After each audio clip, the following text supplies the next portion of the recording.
We're here. The following program is brought to you in living color. Yeah.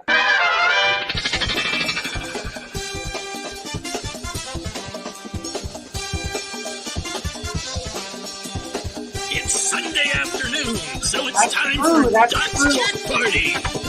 Join Doc, co-host Jeff Kendall, and their guests for 2+ hours of fun, frivolity, and baby fisticuffs. Here he is, your host, Duckus. You all been waiting patiently, haven't you? I know we're late. It's football season. Give me a break. It's football season. And the Detroit Lions were like, they kept getting the ball back and they were going to maybe do something, and there was timers running out. And I had to see what was like. I think they lost. So like all that time wasted, left you guys waiting, and didn't amount to anything. Isn't that right, Jeff? Yes, I'm sorry. Yeah. It gets better. They'll play another day. Yeah. Yeah. A loss is never good. Mm-hmm. Hi, Tim Allen. Hi. I was having a ball watching Doc watch football. Oh. As I'm sure everybody else is going like, why isn't this show started? Yeah. Well, you know how football is. It gets down to the last few seconds, and it takes an eternity to do. An hour later, it's still the last few seconds. Yeah, I know. Yeah. So like 8 seconds left. Whatever, but yeah, I guess we're done. So we'll see if there's any people here. Well, I think there's 3. There's more than that. Yeah, well, James Farley is out there. Hi, James. Yeah. Mm-hmm. And who else is out there? Have to scroll a lot. Ollie's there somewhere. Oh no. Yeah. Well, I guess that's it. Just Ollie and. Did you eat something, Ollie, or did you just drink beer? No, I saw Dan Goucher at one point. Yeah, I'm pretty sure. there. Oh, there he is. Yeah, okay. That's the 3 people. Yes, we might do that. That's the 3 people. He's got one now, you know. Yeah. So, like, to all you people who did show up. I bid you welcome. Wow. All 3 of you. Well, this is 11 now. This is 11. Yeah. So wonderful to see you all and join us for this really good show. Yeah. On the cusp of football. So, oh well. You never know. There's 3 of us now, but you never know. Beetle Brad might show up. Oh no! Yeah. Wait, it's just his ceiling. Oh. Maybe his hand will show up like it did the other day. Oh. Hey, everybody. You never know. Oh, okay. He's not on a diet. That's good, Ollie. That's good. Wow. You better not give plasma. Oh. Yeah, you're going to fall over if you get It'll be all alcohol. You got to stay hydrated. Mm-hmm. If you don't stay hydrated, you fall down. Yeah. So, you might look weird after you give plasma. You like to be lightheaded, you know, dizzy as you walk to your car. You know. Yeah. You might forget what car you. I think that's my car over there. No, yeah. No, that's not mine. But it's okay. There was some Gatorade in my car, so I chug-a-lugged it, and I was better. I don't like Gatorade. I don't like it either. I just drink it to put electrolytes back in my body. Yeah. I think it's fine, but it doesn't matter what flavor you drink. They all taste the same. People are so picky. They go, oh, I don't like that one. They all taste the same to me. They all taste exactly the same to me. I don't see the point of having flavors. Hi, George. George is here. Hello, George. Hello, George. Hello. Yes. Yeah, all that Gatorade tastes the same to me, just like dead Kool-Aid. Like flat. Yeah, it's Kool-Aid without any sugar. It doesn't matter what color it is, raspberry red, lemon yellow.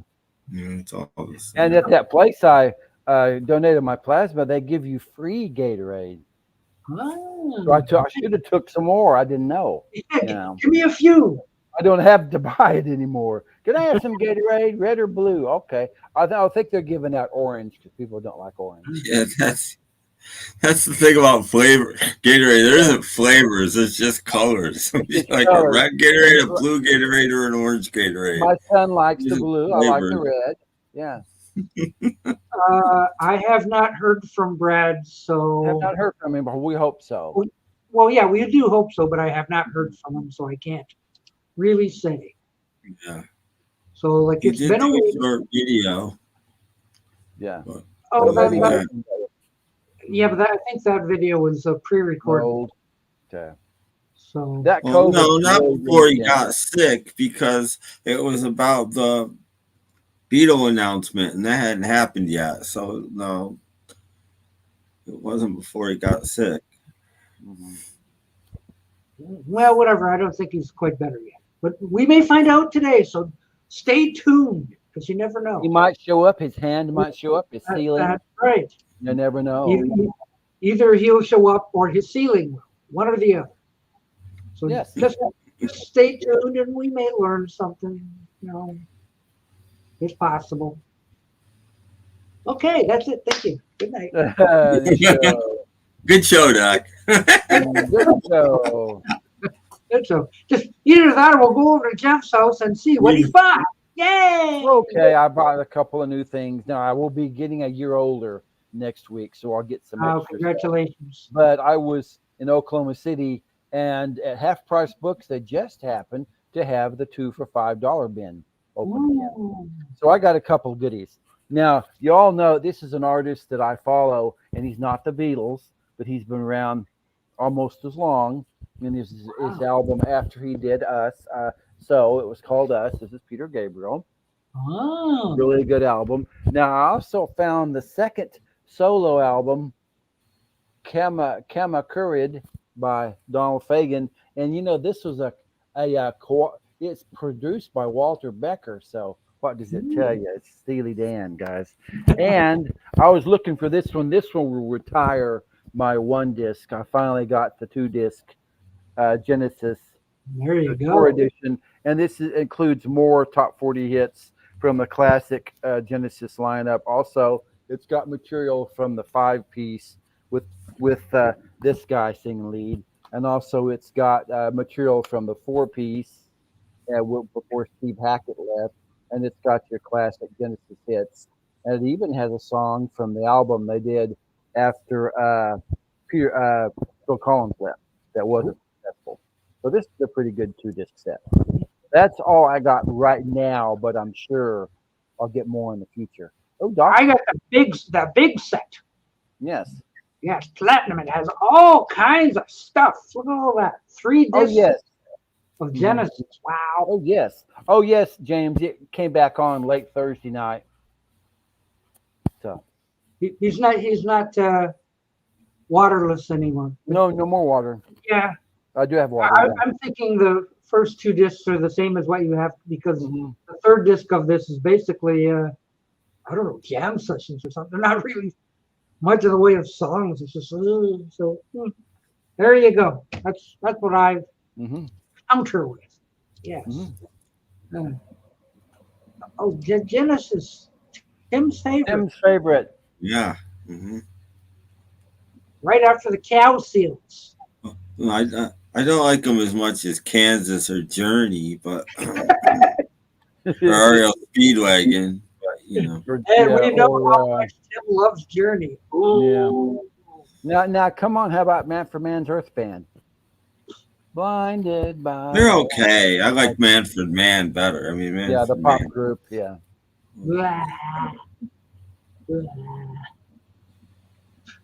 I'm sorry, when Manfred Mann comes on, I hit the. You don't like Manfred Mann is one of my favorite '60s groups, easily top 10. The '60s groups, because there are actually 2 Manfred Manns. Yeah. They call the second part Chapter 2, but that's unofficially. They didn't change their name or anything like that. They just kept going. I would rather listen to Heinze than Manfred. Why?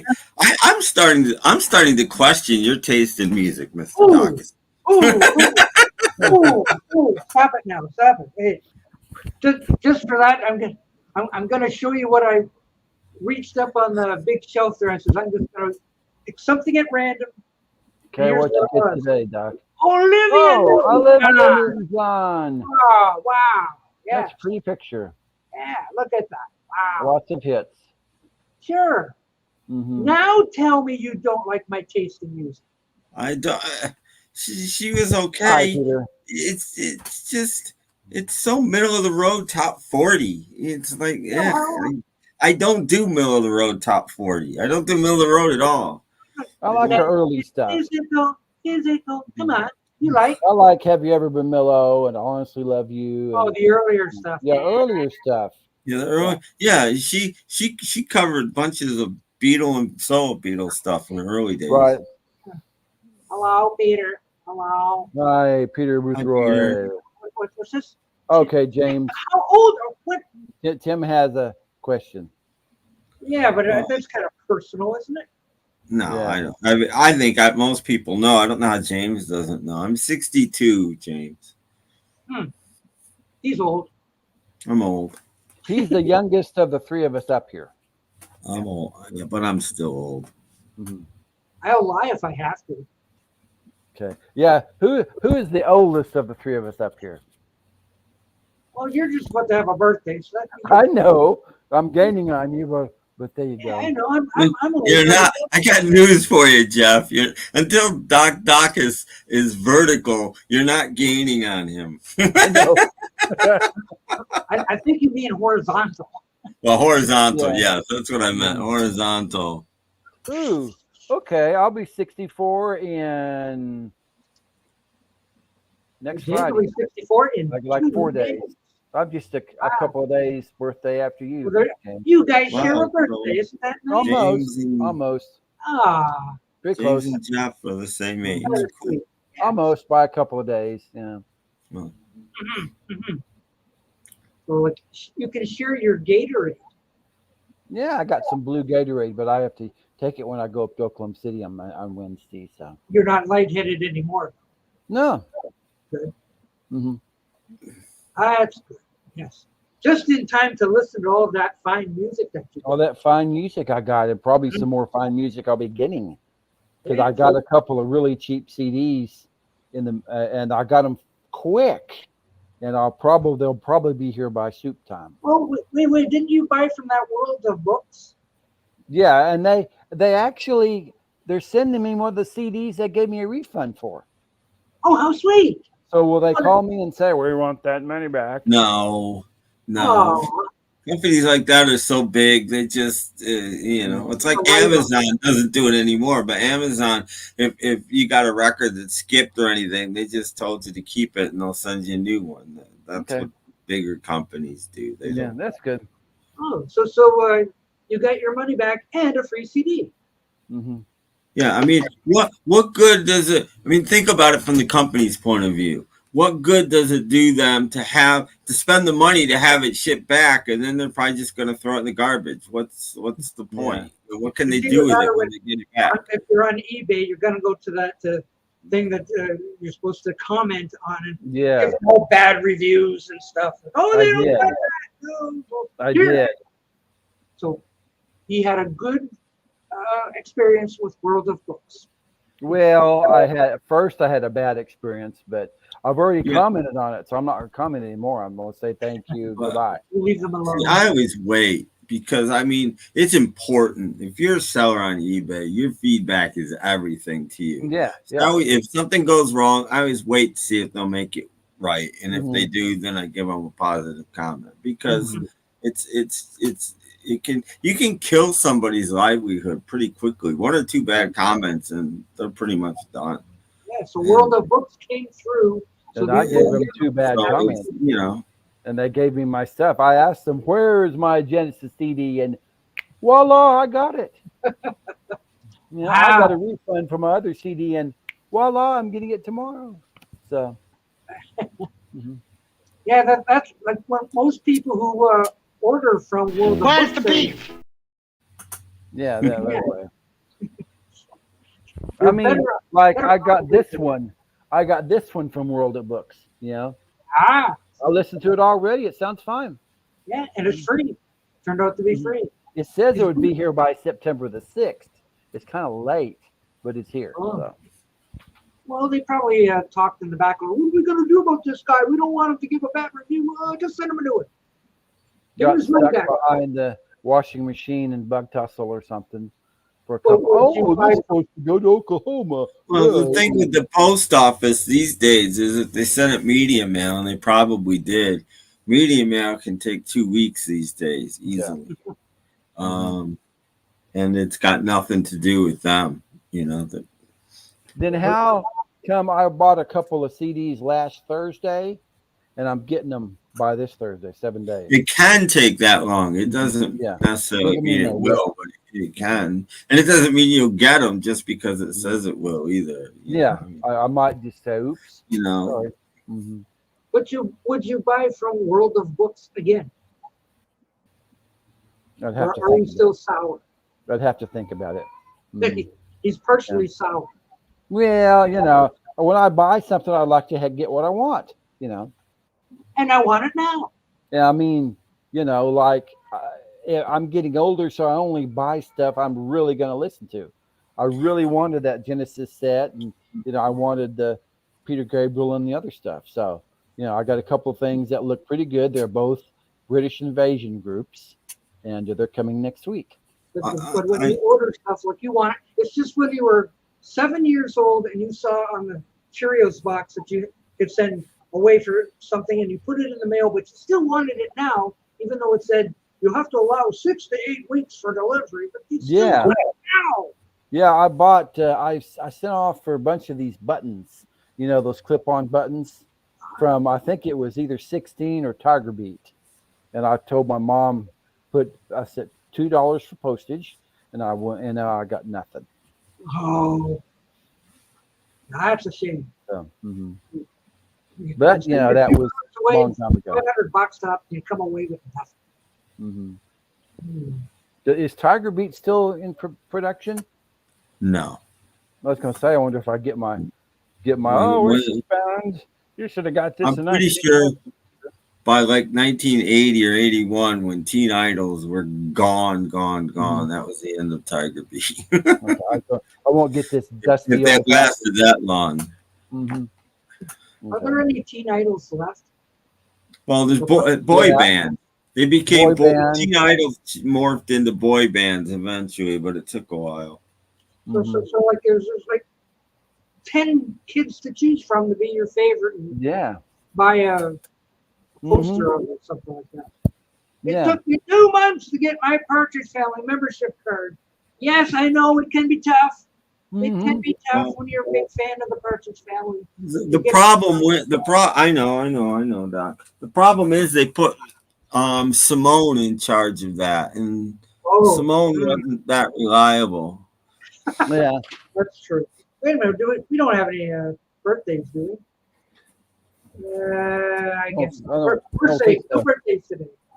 No, I don't think so. So I would have ordered those things from Tiger Beat in 72. I was trying to think of which artists I would have got. Because who was real popular in 72? The Osmond Brothers? Maybe the Hush. Bob Sherman. Yeah, the Osmond Brothers, maybe. The Bobby Sherman. Partridge Family. Partridge Family. The Brady Bunch Kids. I'm trying to think who was on the cover of all those things. Yeah. Maybe the Jackson 5, maybe. What's his name? I've forgotten his first name. The DeFranco kid. Yeah. Tony, was it Tony DeFranco? Yeah, and his brothers and sisters. Welcome to Doc's Chat Party, when we talk about celebrities. Talking about 70s. Yeah.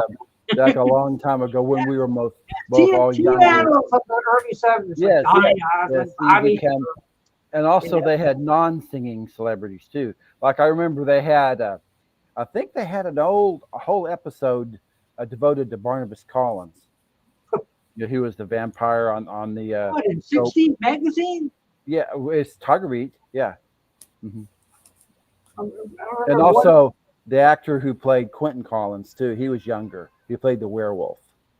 I remember having an issue of 16 magazine, and the fold out Oh yeah. was Chad Everett. Okay. Well, maybe And he's. how long did that stay on your wall, Doc? And I just, How many I mean, years did you wake up every morning and say, "Good morning, Chad"? but I mean, you'd never think of Chad Everett as a teen idol. But that's what the fold out thing was. Well, 16 was more aimed at girls. I hate to. Well, I know that, but I did like to read the gossip column. Now, a few years ago, they had a picture of Buffy and her doll, Mrs. Beasley, Ooh. in a Tiger Beat. That was from Family Affair. It was still on. By 72, it was off. Yeah, Wow. yeah, what's his name was probably in there. It's, Mm-hmm. Jody off Family Affair. Oh yeah, Jody as well. Yeah, I'm sure. And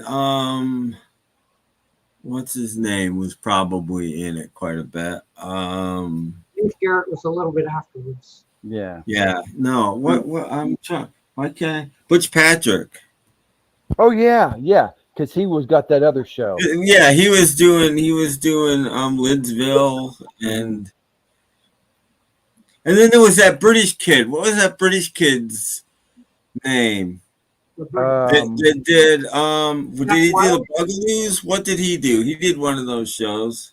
Yeah, he did. Jack Wild did Puffinson. Puff and stuff. Oh, Puff and stuff. Yeah. So he yeah, was in there a lot. him. He would have been in Tiger Beat. And I'm pretty sure they went for cartoons. I'm sure the Archies were in Tiger Beat. No, the Cats were in Tiger Beat.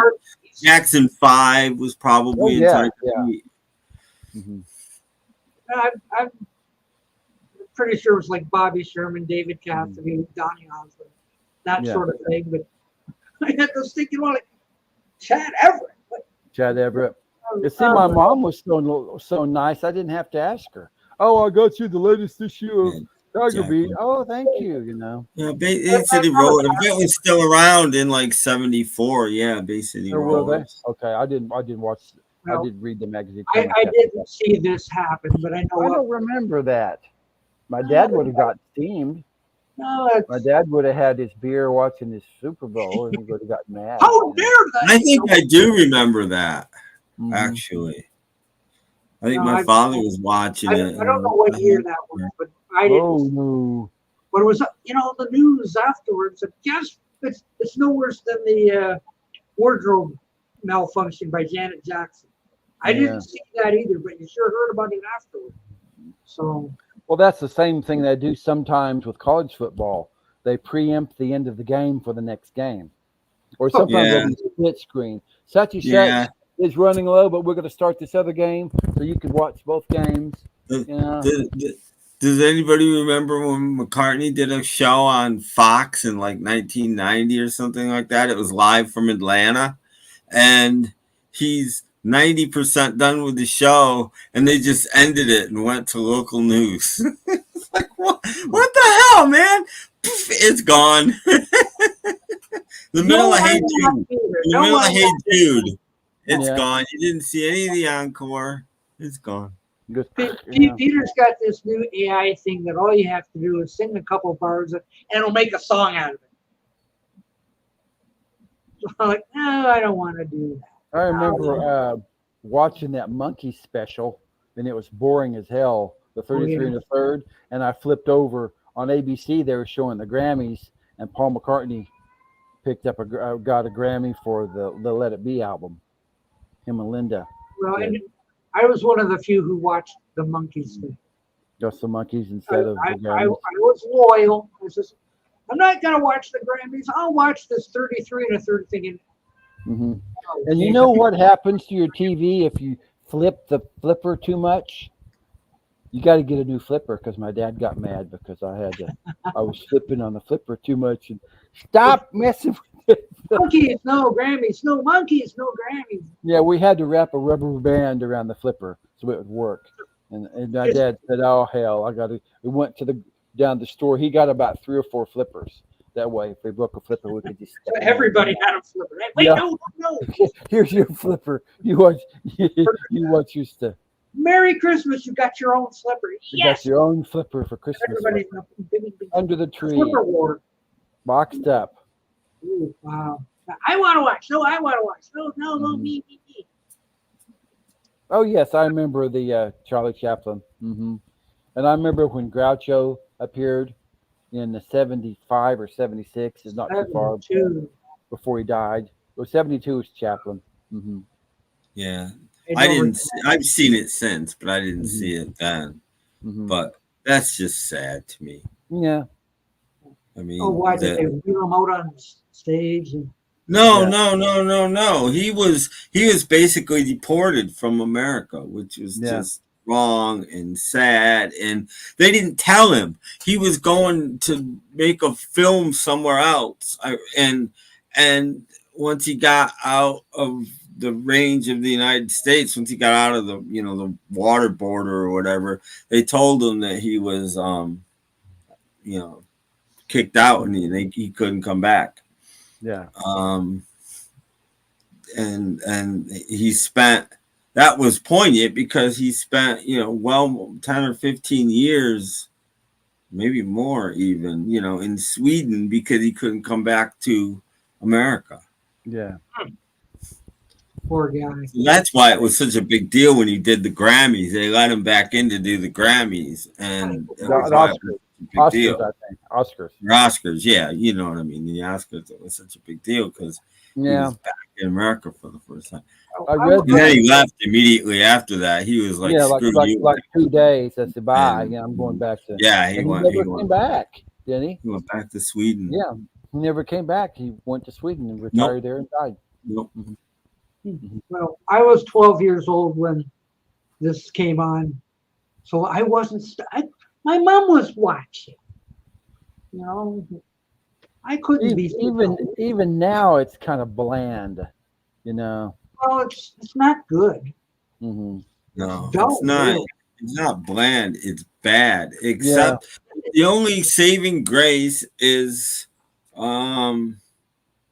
listen to the band, but then that even gets ruined by the end.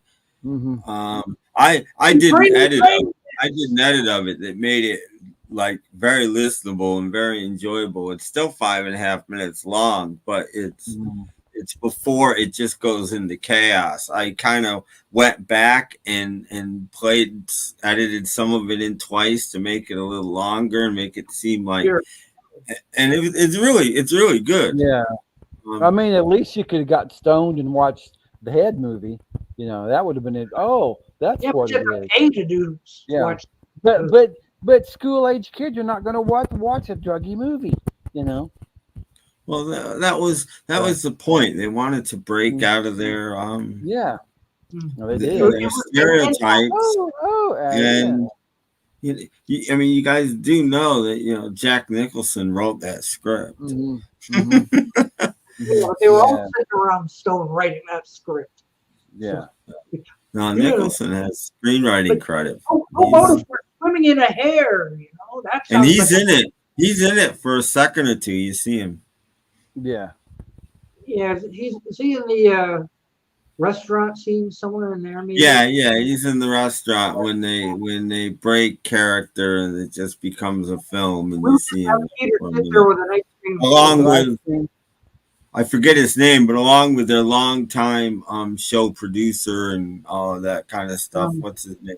You see him there too. Rafe Rapelson? Yeah. Or the other guy. Help us! Help us!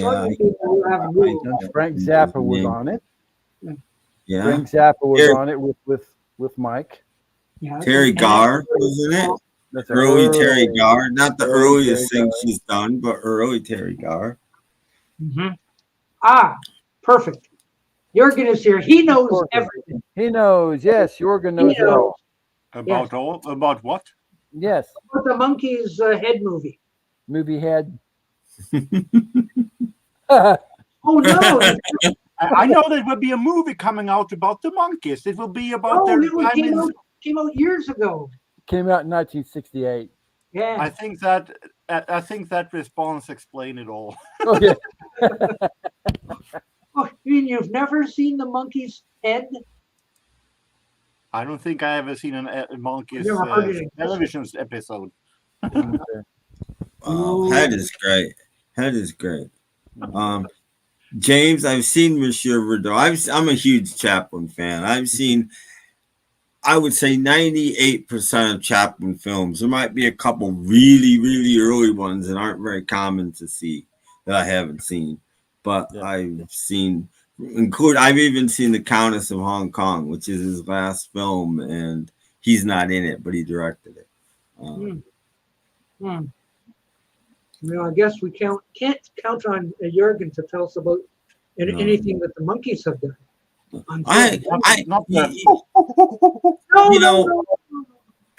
People say that movie doesn't make any sense, but it does, because they're just stuck in a loop. I mean, some people don't even notice that the movie finishes exactly the way it starts exactly the way it finishes. It's a loop. Then you just assume it goes over and over and over and over. It's great. Like, what a concept! Very smart. And they even say it in the opening. And when you're watching the end, the beginning may arise. Yeah. So, It's. I think it's a brilliant film. yeah. So if very good, Jorgen. He's decorating the same way I did. Yes. I want also some. Well, I thought Jeff was going to wear his. Maybe you'd have one of the cats hold it up. Yeah, one of the cats could do that. It's the newest in home decoration. Home decoration. Hange. There we go. I don't know. Oh. Is this the first time we had a quartet of Hange? It's a good thing. He's very photogenic. But even he was not in Tiger Beat. No. I don't remember Hange. Maybe the European Tiger Beat. I don't remember. Let's just say he's more photogenic than audiogenic. No, the Holy Grail made more sense than him. So they didn't have people's arms getting chopped off and but no, and if you watch Head, it has a lot to say. I mean, it really does, about corporate America and about image and about about all kinds of stuff. The stuff that celebrities have to do, like suddenly they're forced to be in the toothpaste commercial. It seems silly, but it really happens. Not the way it happens in the movie, of course, but all of this stuff really happens, and it's And Davey gets the box, No, he gets to sing to Annette Funicello too. Yes. Well, I forgot she was in it. Yeah. And is it I can't think of her name now. No, that blonde. Tony Basil. I think he sings. Yeah. True. Yes. Tony Basil's in the umbrella scene. Yeah. Tony Basil's in there. By the time she made Mickey, she was like 87, but still, she's in there too. Yeah. And who could forget Mickey Dolenz blowing up the Coca-Cola machine? Well, with the big Vic. Don't forget about the big Vic. So they must have sat around, kind of stoned out of. Why don't we do this? And hey, Jack Nicholson wrote it. They just did it. They just all like little vignettes. I think they did a scene in the Monkees movie about being stoned on a weekend and talking to a tape recorder, and that's like being dandruff and Victor Mature's hair and all that kind of stuff. Let's all be in a box. Yeah. Jorgen, you have to get some little babs. Yeah, I'm trying to write a response to it.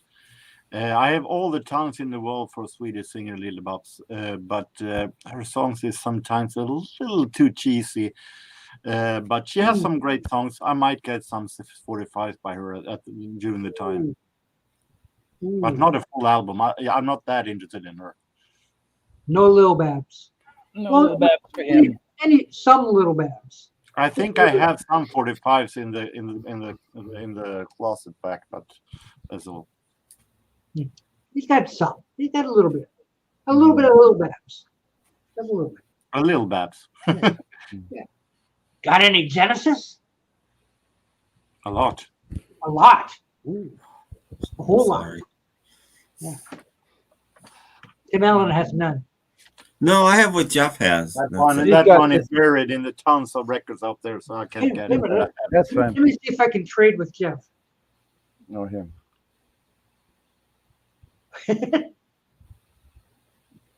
Oh, it's the same one. Okay. Now you should have it prepared with the gray version of it and at the table. Yeah, the gray version right there. It would be That's seem a pretty white freaky. version. Mhm. So that didn't work out very well. It magically became a 3 CD version. So, yeah. Oh well. Hey, it must be time to see what today's album of the week is. Yes. Yeah, you ready? Here we go. Yes, Come Here, Baby. He didn't even put his name on it. Come home, baby. It looks like a stranded whale on the shore. I don't know. Oh, he's reading a copy of High Times, so he's in I don't for know who he was. There's Me no neither. artist name on it, so I don't know who he is. he's reading I High think- Times I magazine. think he's Clark Kent. I think that's Superman from your Ooh. Superman video. Oh,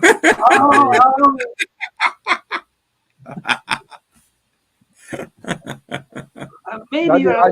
I didn't see any bulges. Can you play it back again? Isn't Well, he I under don't the know. blanket?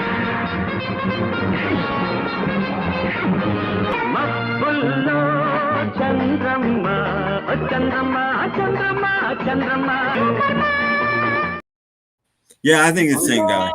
Yeah, that's the guy. He's under the blanket. Yeah. He certainly had the hips to do it. Yeah. I don't know. I'm kind of torn on it. No, he's got too much hair. What is he A little reading? later. That was a little later. Got one What of a those sleaze bombs. Oh, ball. wow. Gosh, I don't know. I think he covered it up with a blanket. So yeah. I don't know. Yeah. I don't know. It's, Sorry, guys. No, I don't think it sold very well. well, I think we're happy the blanket was there. People were great.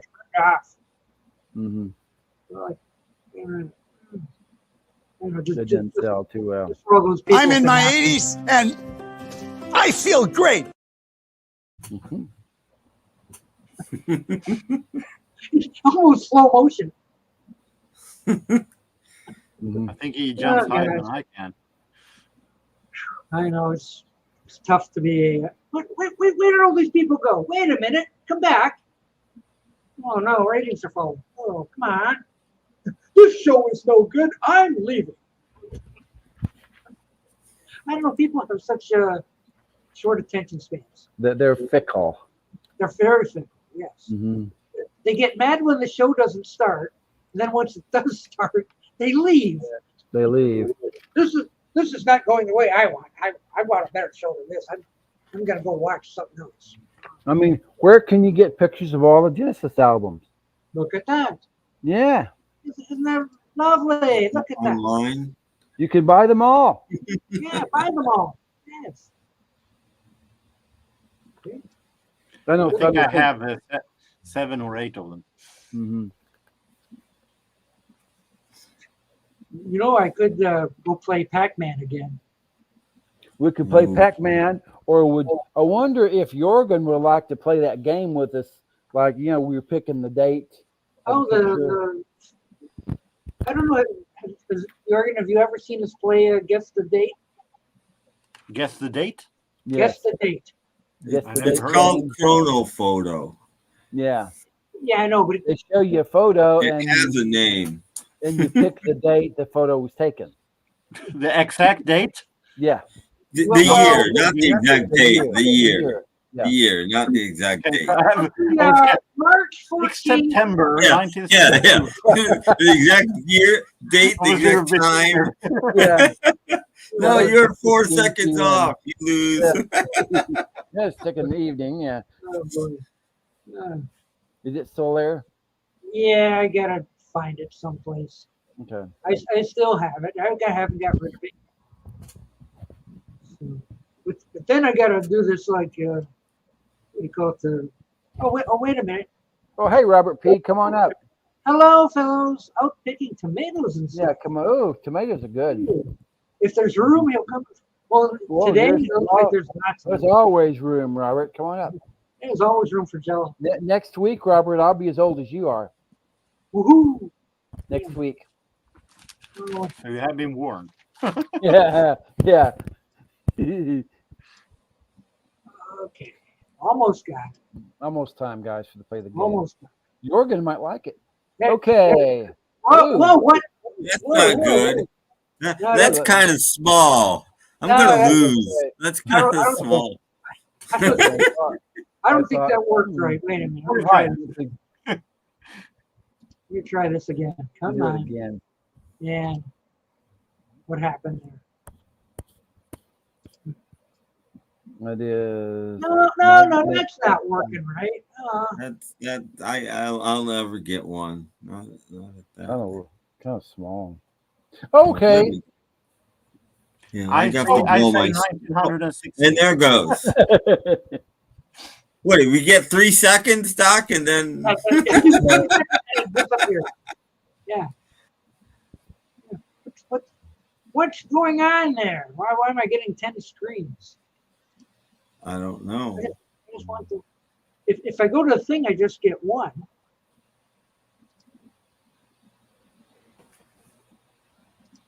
I say 2024. Come on. You can do it. Present. Share screen.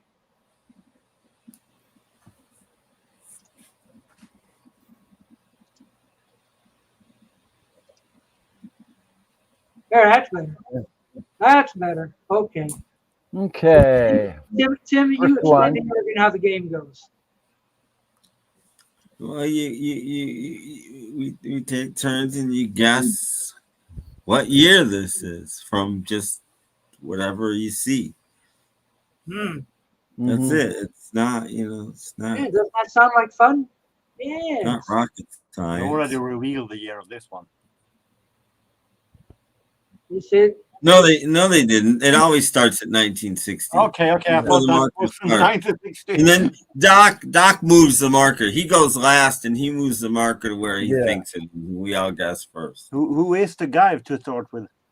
They're just people. Sometimes they're famous people, but Yeah, most of the time sometimes they are. it's people. Well, I don't think the sixth. No, I think the 50s is better. I forgot how to move it around. The guy's wearing a beret, and There's the captain. is that a German ship? Is that a German captain? And is that a German sailor's hat? Well, maybe I You said know, it. I'm not right, going to help Matthew. you, but B, I don't know. That's not the skipper on Gilligan's Island.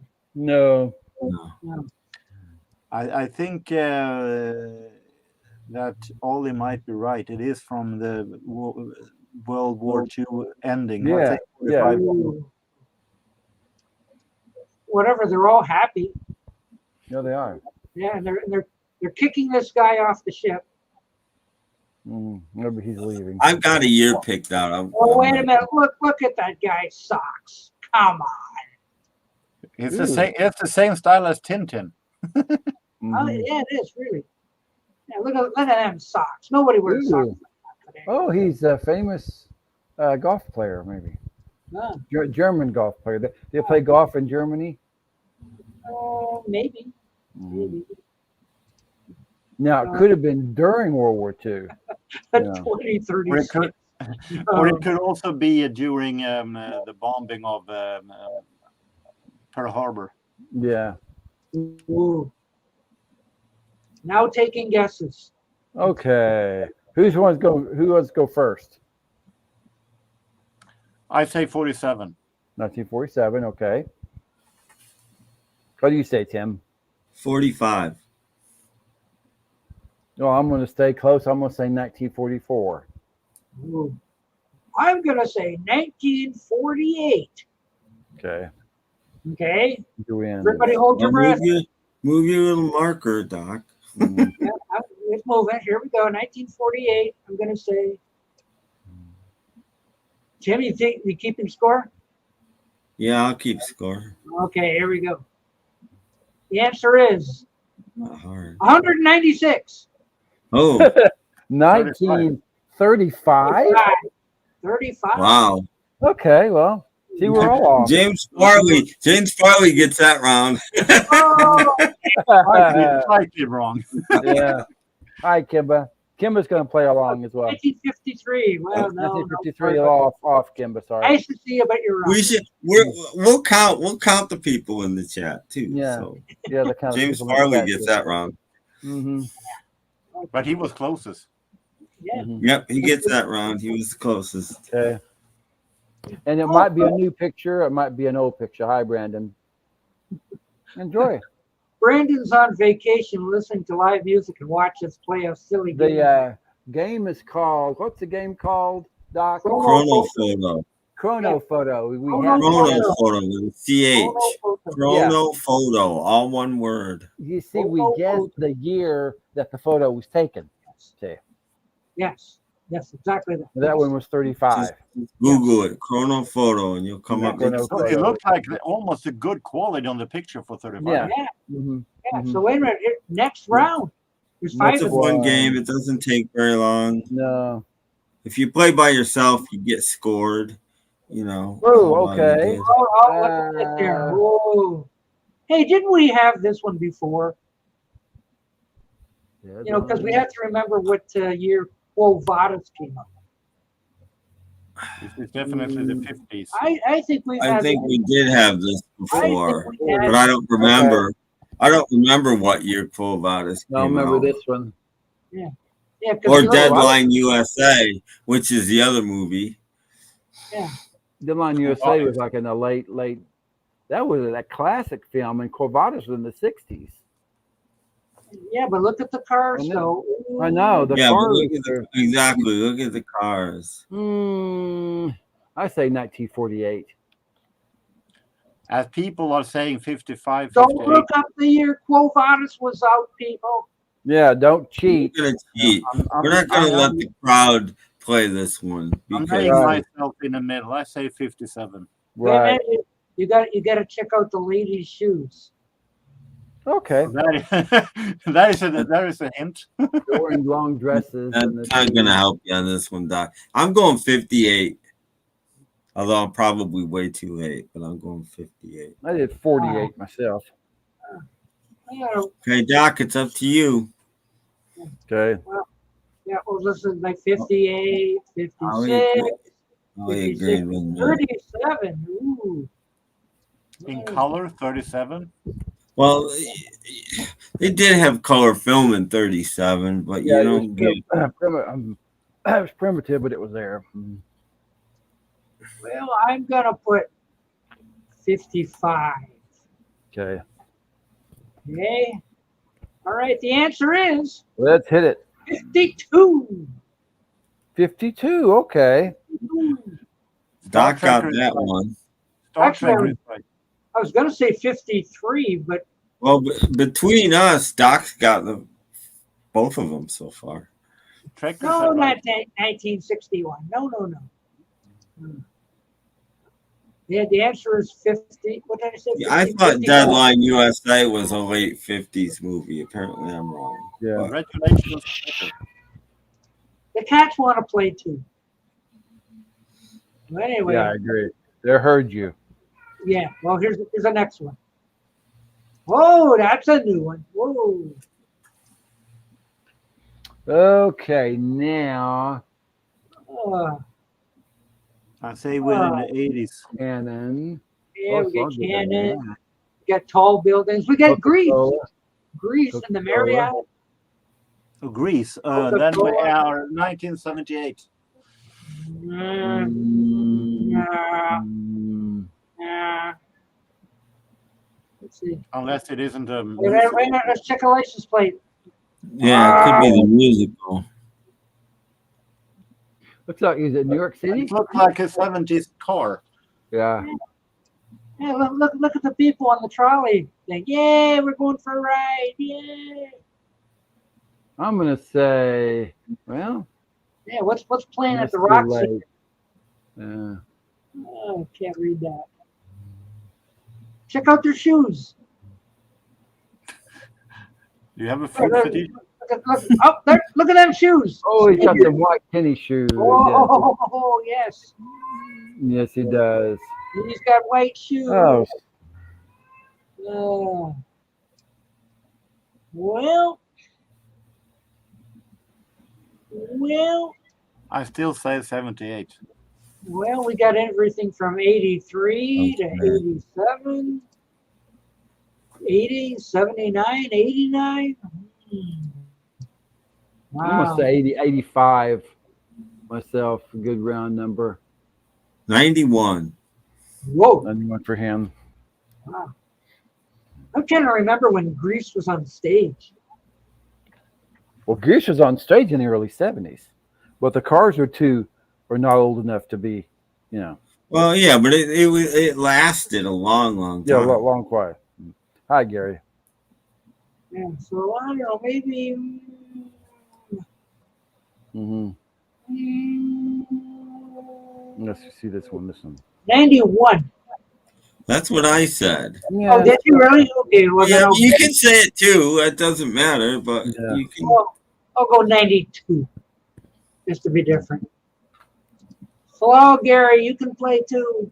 Well, Gary. Yes. So everybody got their votes in? Yep, Yeah. 78. Yeah. Mine was Okay. 85. 85 Okay. myself. Okay, well, let's find out. What is the year of this What photo? is the year of this? 96. I was gonna say before you did it, I think Doc won again. I'll tell you why. You want it because I'll tell you why I thought it was later than because the some of the cars have those like I don't even know what you call them. Like I call them like ramming things on the front of their cars, and that's a fairly newish kind of thing. Oh, The the ambulance.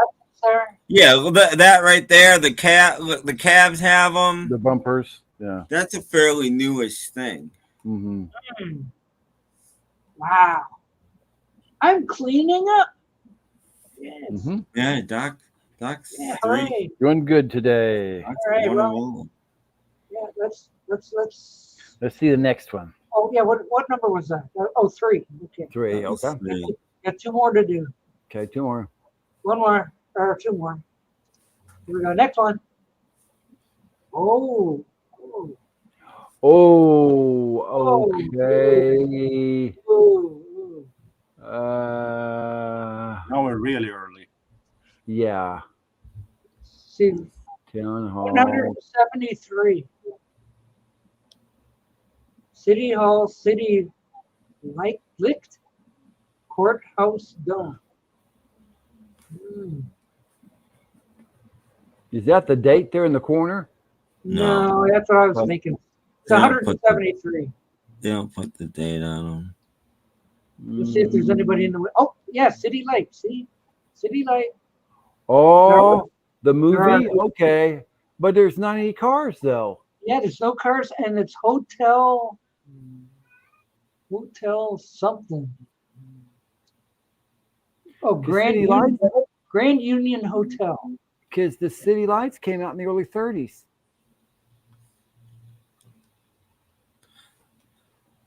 I'm gonna be smart and shut up. Coward. Wow. No. I don't wanna. Well, electricity is a new thing. It looks it Wow. looks like the hotel in the that movie. That's okay. 96? No. 96. No, that No, was a 1901, 1920, 1918, 1912. But what's City Lights doing up there? It's something. We don't know what. Yeah, it's not a movie.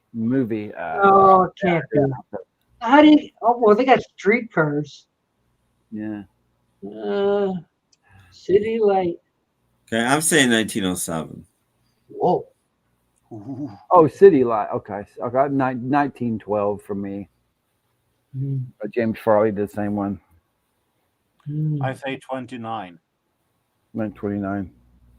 I'm I gonna don't see say a car at all. no. There's no cars at all. Would it be Europe? Because they didn't have less cars in Europe than they had in America back then. Yeah, but it's English though. Oh, is it? Okay. Yeah, Yesler Way from 3rd Avenue showing City Hall, City Light, and the Courthouse Dome. Okay. So it could be San Francisco with the hills and stuff. That's what I was thinking, actually, that it's San Francisco. It looks like that building that building that they had in the movie Interview with the Vampire. Ooh. At that. Well, there's a couple of buildings that look like that. One's in San Francisco, one's in New York. Oh, okay. That's not New York. Mm-hmm. No, that's more like San Francisco. Yeah. So I don't see a single car. nope. I'm gonna say 1904. Okay. That's early. Well, there's no cars or nothing. No. So, okay. Everybody ready? Yeah. Boom. The answer is 1908. Ooh. Oh, I was closest on that one. Yeah. It's only off by a year. Oh, we got a 1920. He was 2 years off. Well, no, 1908, he was 12 years off. What are you smoking? Once again, a pretty good picture for that age. Yeah. Oh, okay. How about 1912? That's 4 years off. Yeah, I put 1912. I said 07, so. Yeah. We're close. Okay, last one. Here it comes. That's Boom. one this time. Last one. Whoa, liquor store. Let's see. Oh. Well, let's see if we can find it. The last time that 6-pack of cans were $4 and cigarettes were $1.85 a pack. 75.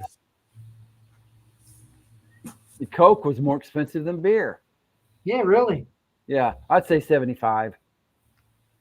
Oh. They take credit cards. Yeah, they took credit cards in the 70s. Oh, wait. Zoom in on that guy. Look at his shoes. A little bit. Not necessarily his shoes, but. He's wearing. Look at them shoes.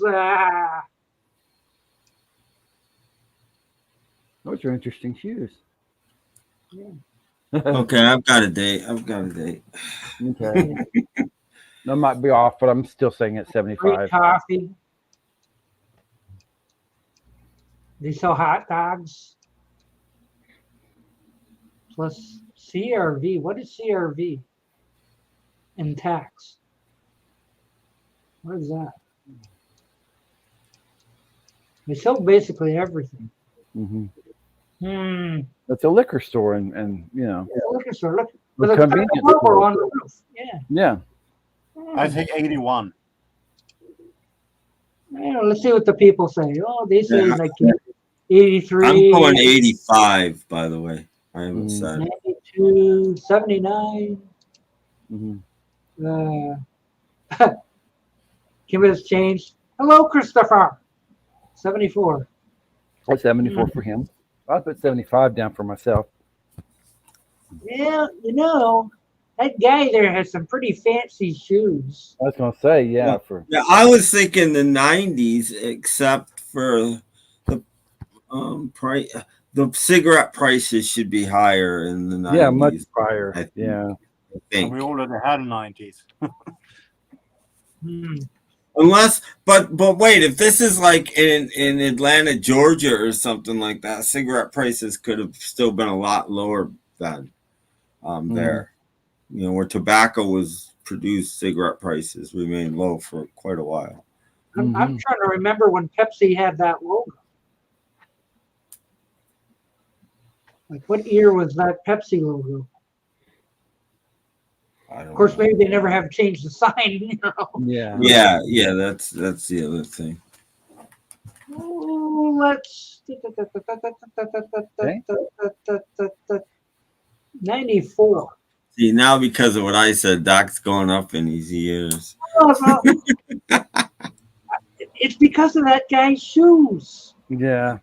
For me, it's because he's wearing shorts, and people didn't wear shorts. It looks like he's working there, and people didn't wear shorts to work till at least like mid '80s, if not the '90s.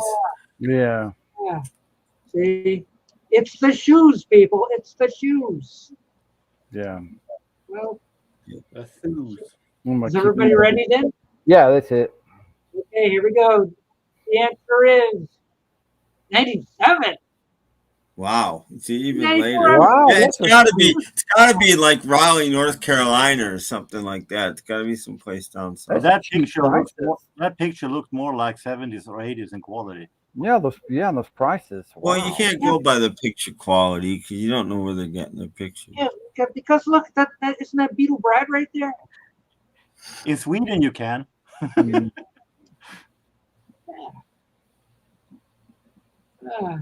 Anyway, it looks like he's about to rob the place. He does. I Look like guess. he's dancing in the front door. Yeah, pretty I much. must say, it looks like the most messiest cover of a store I ever seen. Yeah. Well, a lot of stores look a lot worse than that in America. I hate to say. That storefront needs a makeover. Exactly. That's nice compared to most of the stores in my town, believe it or not. Well, kids, thanks for playing. Yeah, Doc won. Doc got 4 out of 5. Doc won. 4 out of 5. Yeah.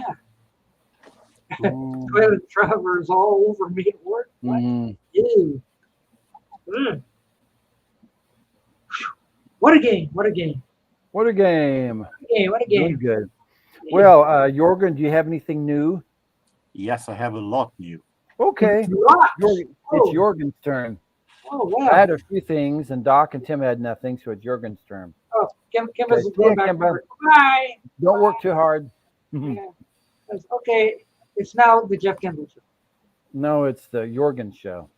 Oh. Hi, Kim, by the way. Oh, he's on the other side. Oh. Yeah, he's on the other side, yeah. Starting first with Henji. Oh, okay, Bruce.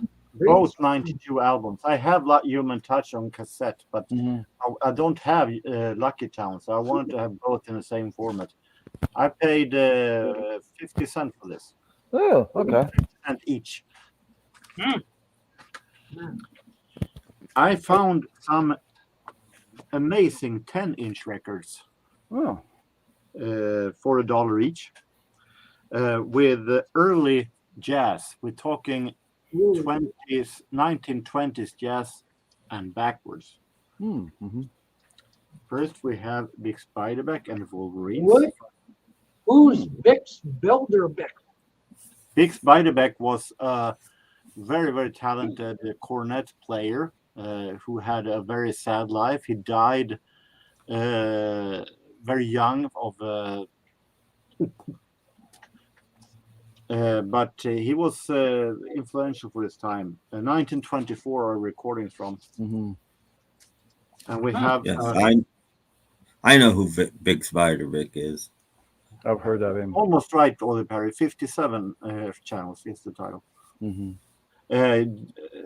Which is the same as 45. Yeah. This is Johnny Dodds. He was famous for being a part of Lou Armstrong's Hot 5. These are recordings from 1928 on this 10-inch. And I'm no fan of Dixieland, but we're talking jazz history here. This is the original Dixieland Jazz Band. Wow. Considered the first ever jazz orchestra in the world. Historic recordings of the first recorded jazz music. Okay. And we're talking recordings from 1917 and 18. Oh, real early. Yeah. When jazz is spelled with 2 S. Jazz band. This is very, very interesting to have. It's 50s. These are 1950s releases also. So extremely happy. But before that, I also went to the record store that we have here in my city, and I found some 45s. Some 45s for 50 cents each. And he had a lot in the back of the store. So I had to go to the back and search for more. So we have some 3 Degrees. Okay. Giorgio Moroder produced. More 70s Soul, Atlantic Star. I don't know what's A and B of this one, but. Wow. That looks like an American record. Yeah. A&M. Maybe it's That record looks American. No kidding. Can't fool you. And Bananarama. This one I bought because of my love for stuff that are so bad that is actually funny. This is Swedish singer Anita Lindblom that I normally like. This is from a movie. And the song that attracted me was Beatles' Bossa Nova. oh, okay. And that song is a Swedish redemption of the famous Brazilian song "The Girls on Ipanema" by Antonio Carlos Jobim.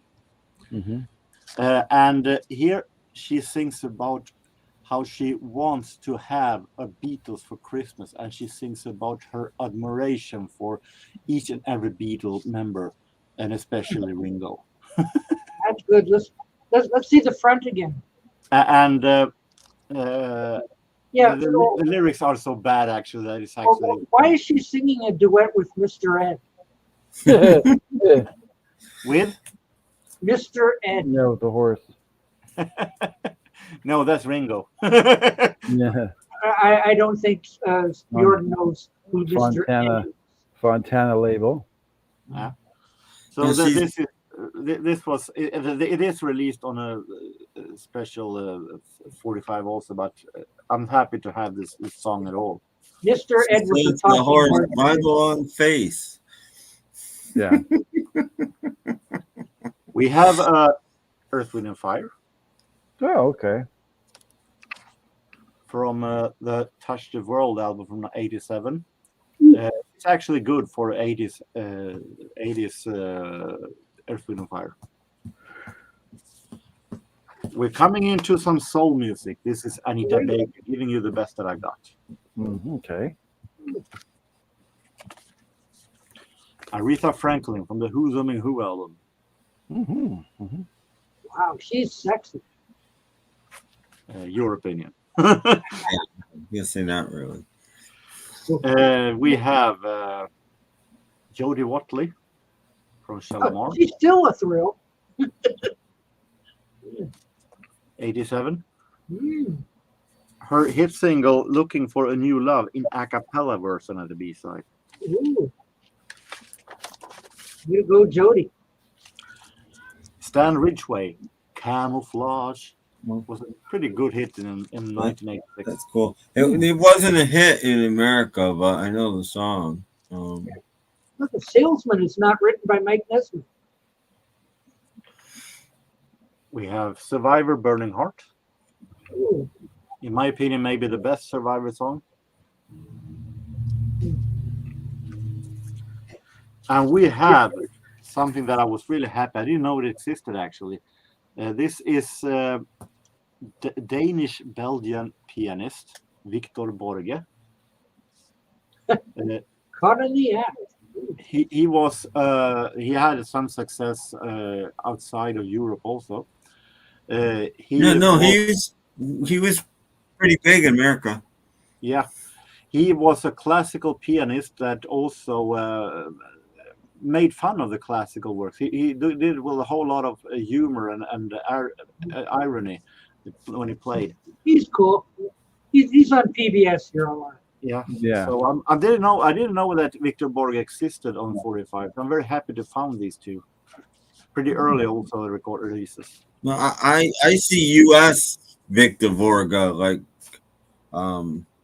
EPs all the time. EPs and collections on 7-inch. I never. And finally, a single that I bought it because this was a blind buy. I bought it because I was thinking this might be some of that's hilariously stupid. That is bad. This is an Austrian band called EAV, a song called Bank Robbery. And it is a more It's a more of a comedy song. It's a band that does a lot of comedy stuff, but it's actually pretty good. Yeah, look, it's still got the original name and who bought the thing, in case you lost it. Pretty funny song. It is one English version, 2 question marks, and it means that it's English with a German accent, and a German version. Mm-hmm. Good and also English version out there somewhere. Bank robbery. It's about a band who tries to get some money for he and his dog by doing a bank robbery, but he's too scared, so people try to. What happened to the barrel of his gun? It looks like it deflated or something. It all ends with him open a bank account instead. So that's what I have. It's been a good week. Oh, very good. Fascinating.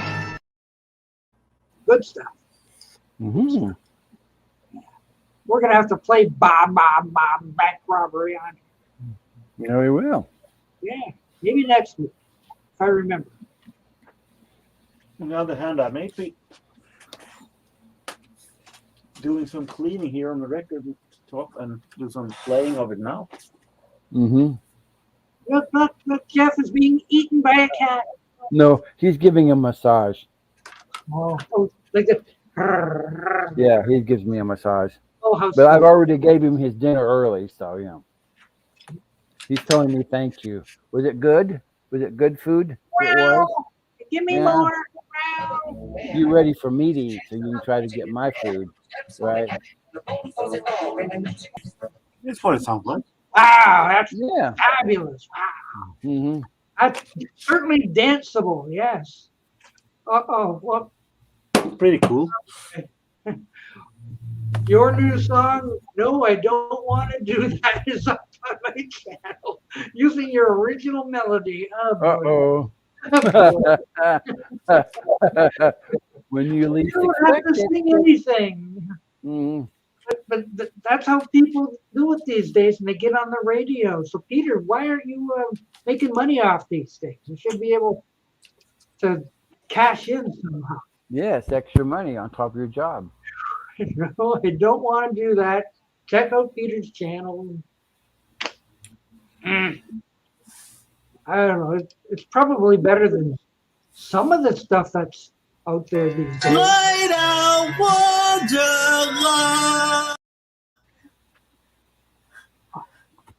It's okay, Tim. It's okay. It's done. No. Don't bite me, okay? No. Don't beat me. It's all your fault. Yeah. He just looked at me kind of like, what is that? What is that? Mm-hmm. What? Yeah. Oh, geez. Let me see if. I'm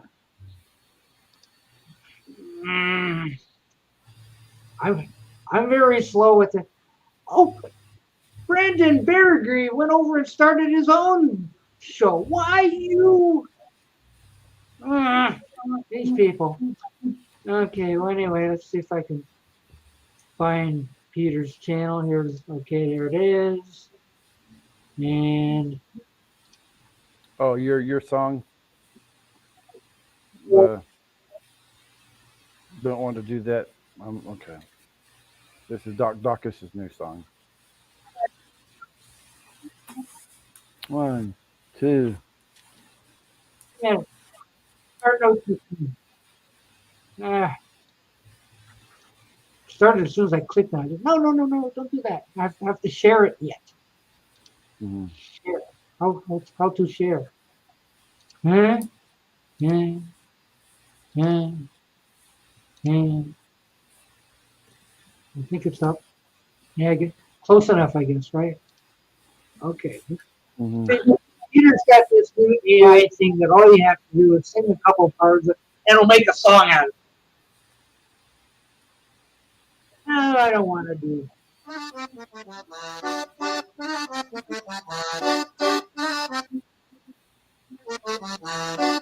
No, I don't wanna do that. No, I don't wanna do that.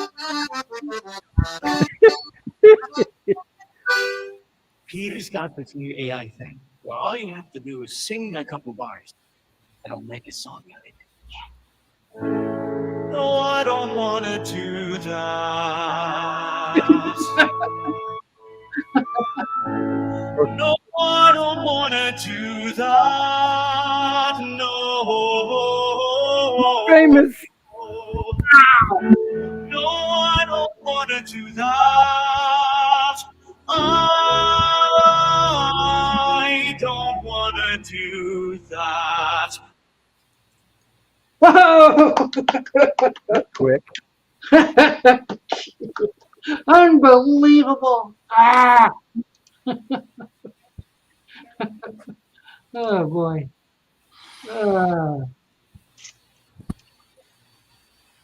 See that's how Interesting that's all song.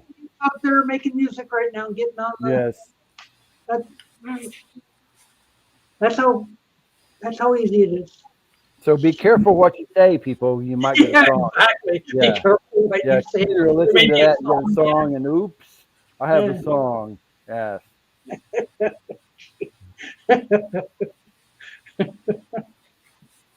Oh boy. Yeah.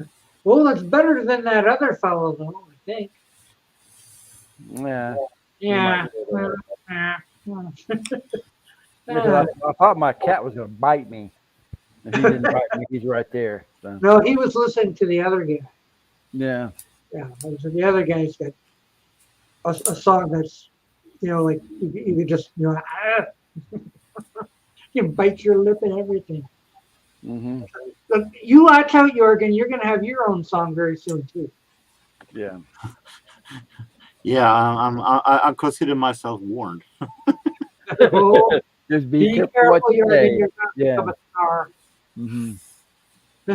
I know. So's Jeff Kendall's cats. All we need is one or two good meows, and there'll be a song about it. Yeah, it'll be a song about meow. Yeah. Meow, meow, meow, meow. There's already a guy out there who does songs with his cat and done a career of having hits with it.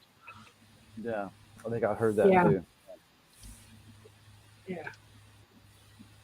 I clipped the audio of you saying, no, I don't want to do that. Took the rhythm and melody and made it. Yeah, that accordion is hilarious. Yeah. It sounds like a German drinking song or something. No, I don't want to do that.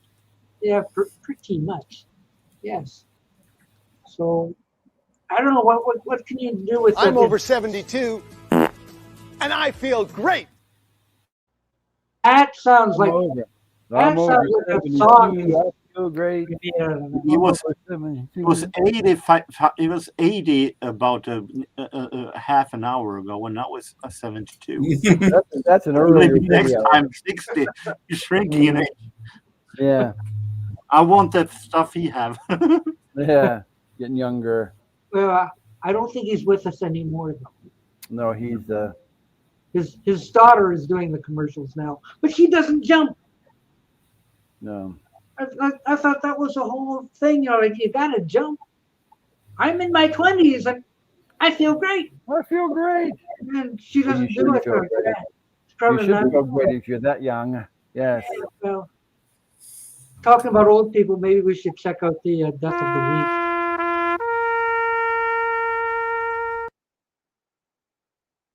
Who else could it be? Yes, James Earl Jones. Oh, Mm-hmm. just Had a long film career and nobody other bigger than than James other than Darth I'm Vader. your father. Mm-hmm. I had no idea he was 93. Yeah, Holy he's been in movies since the 50s, I believe. yeah, Mm-hmm. since 1817. Yes. So like, there's no more Darth Vader after this. No more Darth. Mm-hmm. No. There's You mean no that one. no one else can do that sound? Yeah, nobody else. No. No. Truly a Disney legend. This is true. Mm-hmm. He will be missed. He will be missed. That's kind of like when I heard it, it was like, oh, not him. Aw. Mm-hmm. I should recreate the I Feel Great. I feel great. I'm not even 70 yet, and I feel great. Oh, well. Nobody's going to watch that. Come on. You never know, Doc. If anybody, Jeff should. Yeah, you might be famous. Yeah. Yeah. He goes to the Y a lot, so he's really in shape. Mm-hmm. Ooh. I'm almost 64, and I feel great. I feel great. we should have got Tony the Tiger to do it. Great. Yeah. Yeah, exactly. I feel great. Yes. Oh, I don't have the booming voice, though. So. I'm almost 50 and I feel horrible.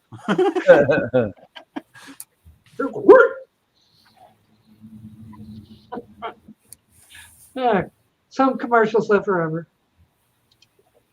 Yeah, This is true. I guess. Where is Beetle Brad? Come on. Yes, Beetle Brad. Where's Beetle Brad? After 40, it gets hard to Oh, bend. yeah. Oh, No, yes. to bend back. Try tying your shoes when you're over 60. It's almost, That's why they make Velcro shoes. yeah, I guess have slip-ons. Yeah, I see Skechers slip-ons. Yeah, but that's Mm-hmm. gonna tear the hell out of your socks. I know. So like they don't tell you that. You're in the evening going for a walk on your with your son. You look down. Oh, you got to bend over and tie your shoes. Oh, Oh, yeah, but now they're making Skechers slip-on pants. How hard was that'd it be before? handy. Oh, that'd be I handy. can't get my pants out. I Mhm. need something to put my pants on. Well, now there's Skechers slip-on pants, but they don't You go. show you how you get into them. They just there they are. Put them in and just put them on hush. I don't know. They look like stretchy things. I don't know. They're kind of frightening, really. But no, come on back. We'll talk about something else. Oh, no, come on, you people. Jeez. Oh, you're so fickle. Jeez. No, I'll tell you what I realized about Batman today. What is it? You have the Riddler, right? Mhm. Frank Gorshin, right? Mm-hmm. Next thing you know, they can't get Frank Gorshin, so they put in Gomez there, Yeah, John Aston. John Aston. I never realized that the Riddler suddenly got a mustache. Mm-hmm. How did you not realize it? I don't know. all these years, like, doesn't John Aston have a mustache? The Riddler's got a mustache. That's not right. They could have just painted over it like they did with the Joker. Yeah, Flesh colored paint. yeah. If you look real carefully, you could see it. Well, yeah, I see it now all the time. Back in the days, I didn't. Yeah, back in the '60s, you're not supposed to see No, it. back in No, the you day. And all of a sudden today, the Riddler's got a mustache. But then they had another Riddler script, and Gorshin was busy, and Aston was busy, so they came up with the Puzzler, and they just used the same script. They just created a new character, the Puzzler, who is exactly like the Riddler, and they just carried on. It's a lot easier than rewriting the whole thing. Yeah. Watch the Joker and his flying saucer. Only 2 episodes left now. Mm-hmm. Whoa. And his little green men, I'm just running around causing havoc, Joker. So they didn't run Batman in Sweden. No, he's called. What's his name? Oh, what? Oh, he's going to tell us what Batman is in Sweden. What? What is that? Läderlappen. Or Lappen? What is that? Läderlappen in Sweden. Läderlappen is Batman. What? Or leather note. Ladder Please, Lappen? Don't ask me. Okay. Nowadays, this was what it was called during until the 00. So now it's called Batman also here. But Läderlappen was the name he had originally in Sweden. Shame, Joel. I don't know. Some stuff you shouldn't translate. Anyway, that is my Batman fact of the week. Mm-hmm. In Germany, they had Batman and Henji, but it didn't really catch on in the rest of the world. Yeah. Hengi. I'm still watching. I pulled it out and watched the first episode again. I watched Jill St. John falling in that nuclear reactor. Are you watching that one sequence over and over? Yeah. Poof. Poof. Yeah. I thought the Catwoman did that. National Lampoon European Vacation. Didn't the Catwoman fall into something too?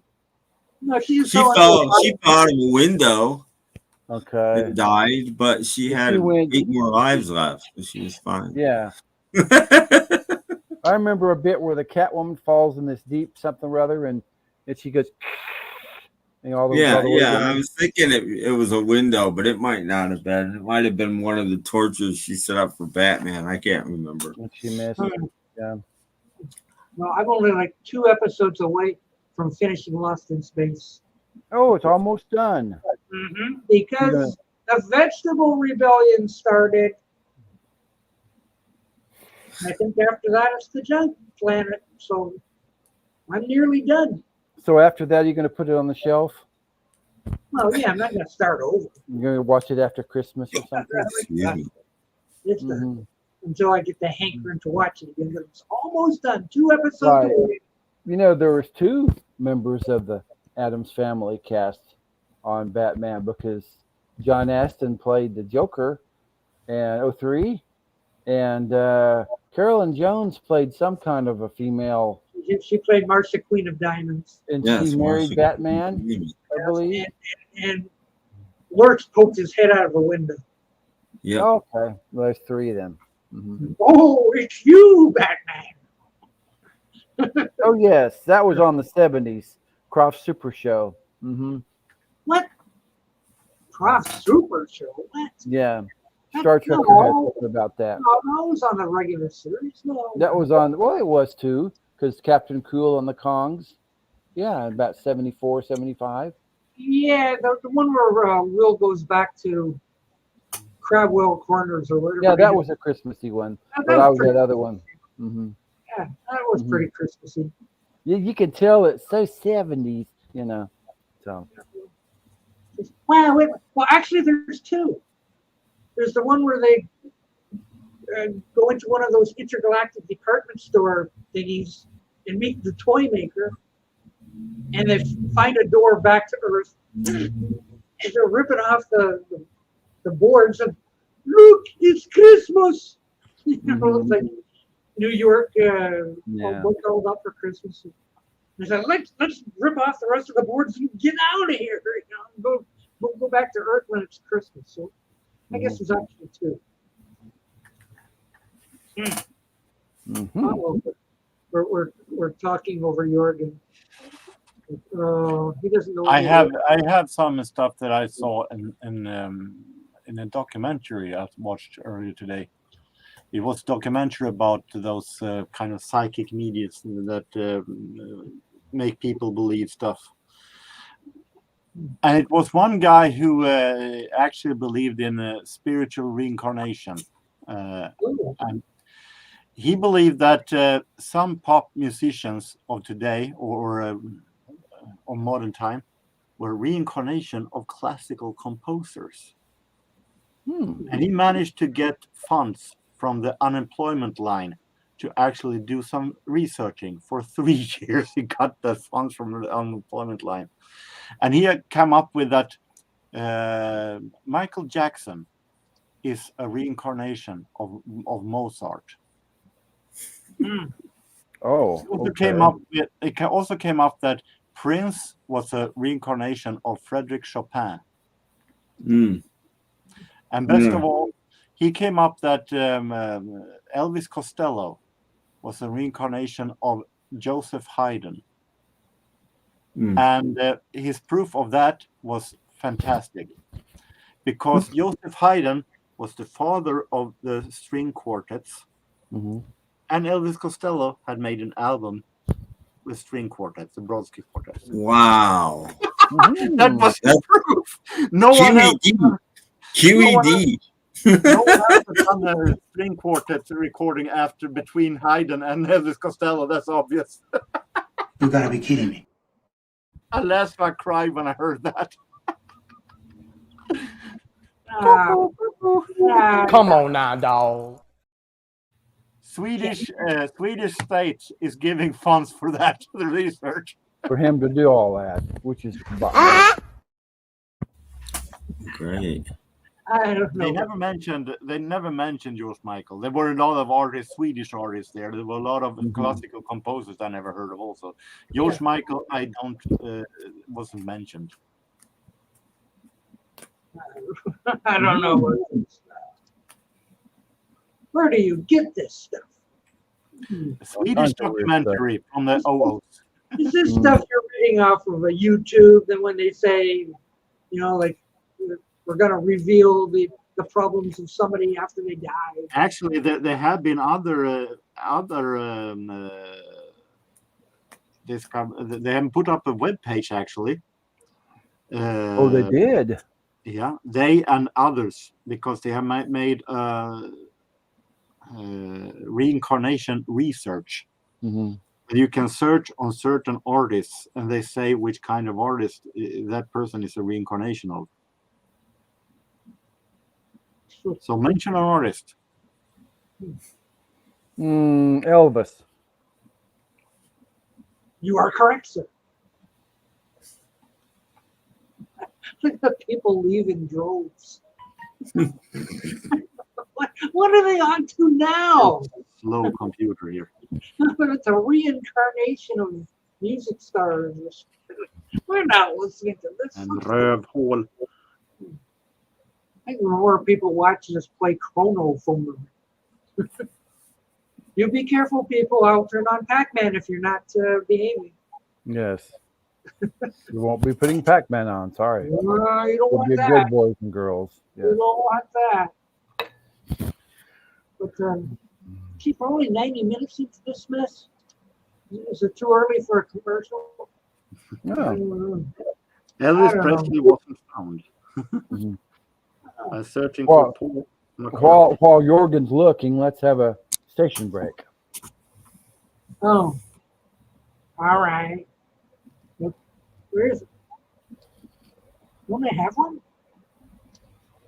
Oh, maybe I didn't. Maybe I forgot to download it. Paul McCartney. Paul McCartney is the reincarnation of Antonio Vivaldi, the man with the four seasons. Maybe I forgot to download it. Oh, I've heard of that one. Yeah. Yeah. I thought I made one.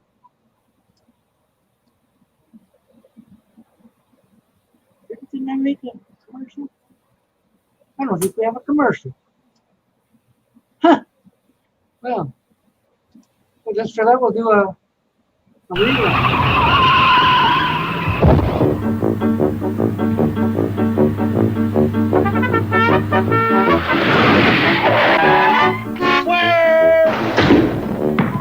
When you drive to Wendy's and order a single, you get more beef than the Whopper or the Big Mac.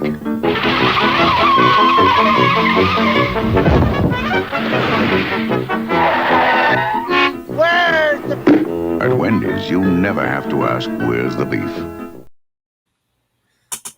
And we're back. We're back. That lady driving the car reminds me we had to take the keys away from my grandfather. He would get Well, out in the apparently truck. that guy that talked to the dead claimed it took 200 years to be reincarnated. I can't wait that long. Yeah, because that's. I mean, what do they do? Stand around? Well, Yeah. Well, they're sitting there in the netherworld going, like, isn't it my turn yet? Come Mhm. on. let's Fiddly go. winks or whatever. I got reincarnated as a llama. That's no good. they're quite happy dead. Haven't you ever watched Cody ITC? He talks to the dead all the time. Most of the time, they're pretty happy. What's up, Nada? Ted Danson played him on that TV show. Mm-hmm. Freddie Mercury is apparently a reincarnation of someone called Rabindranath Tagore. I have no idea who that I is. believe that. I can't even say that name. Neither could I if I haven't it in front of me. Anyway, Frank Zappa, I can say. Yeah. Yeah. Is it time for lunch? Time for lunch. It's almost time for dinner. You missed lunch, Doc. I don't know. I was out for coffee this morning. Or you didn't have coffee this morning?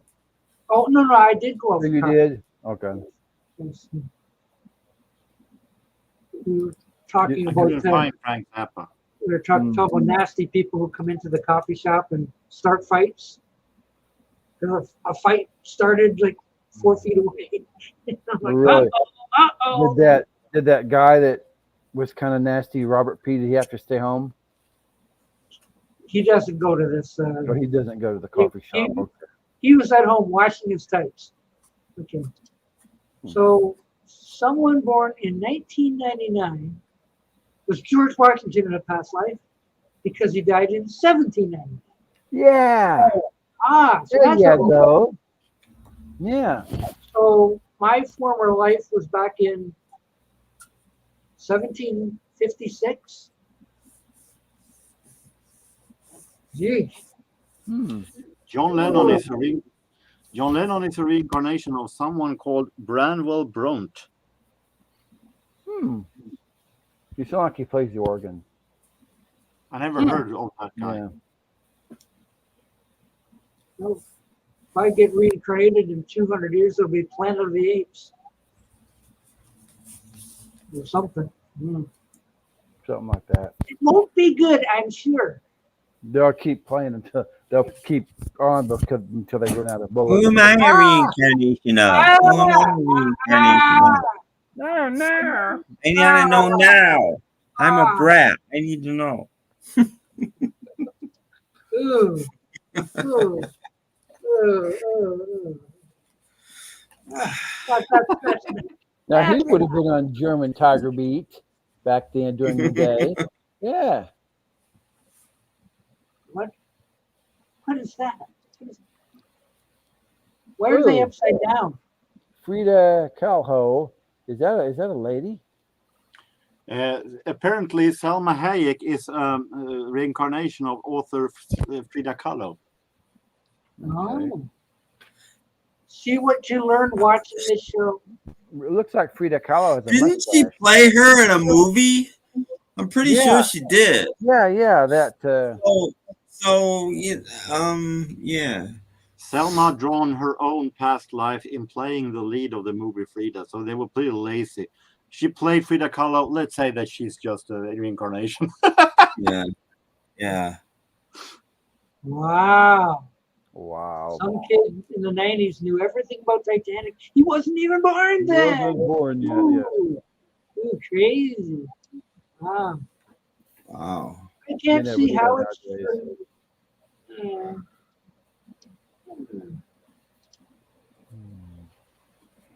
Welcome to the Organ Show.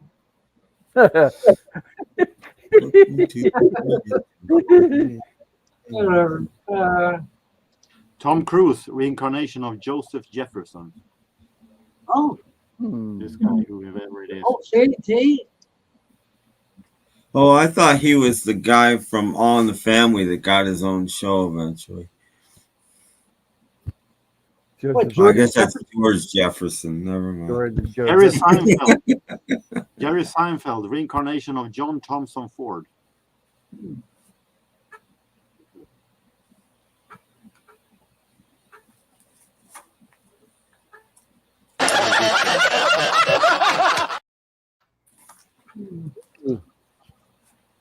Looks a little like Tom Petty. I don't know who John Thompson Ford is, but that's the guy. It looks like John Wilkes Booth or something. Yeah, a little bit. Not that I know what he looks like, but all right. So do you suppose this guy that came up with all this one day was sitting around his house going, man, I'm hungry. But if I did some reincarnation research, I get the government to feed me.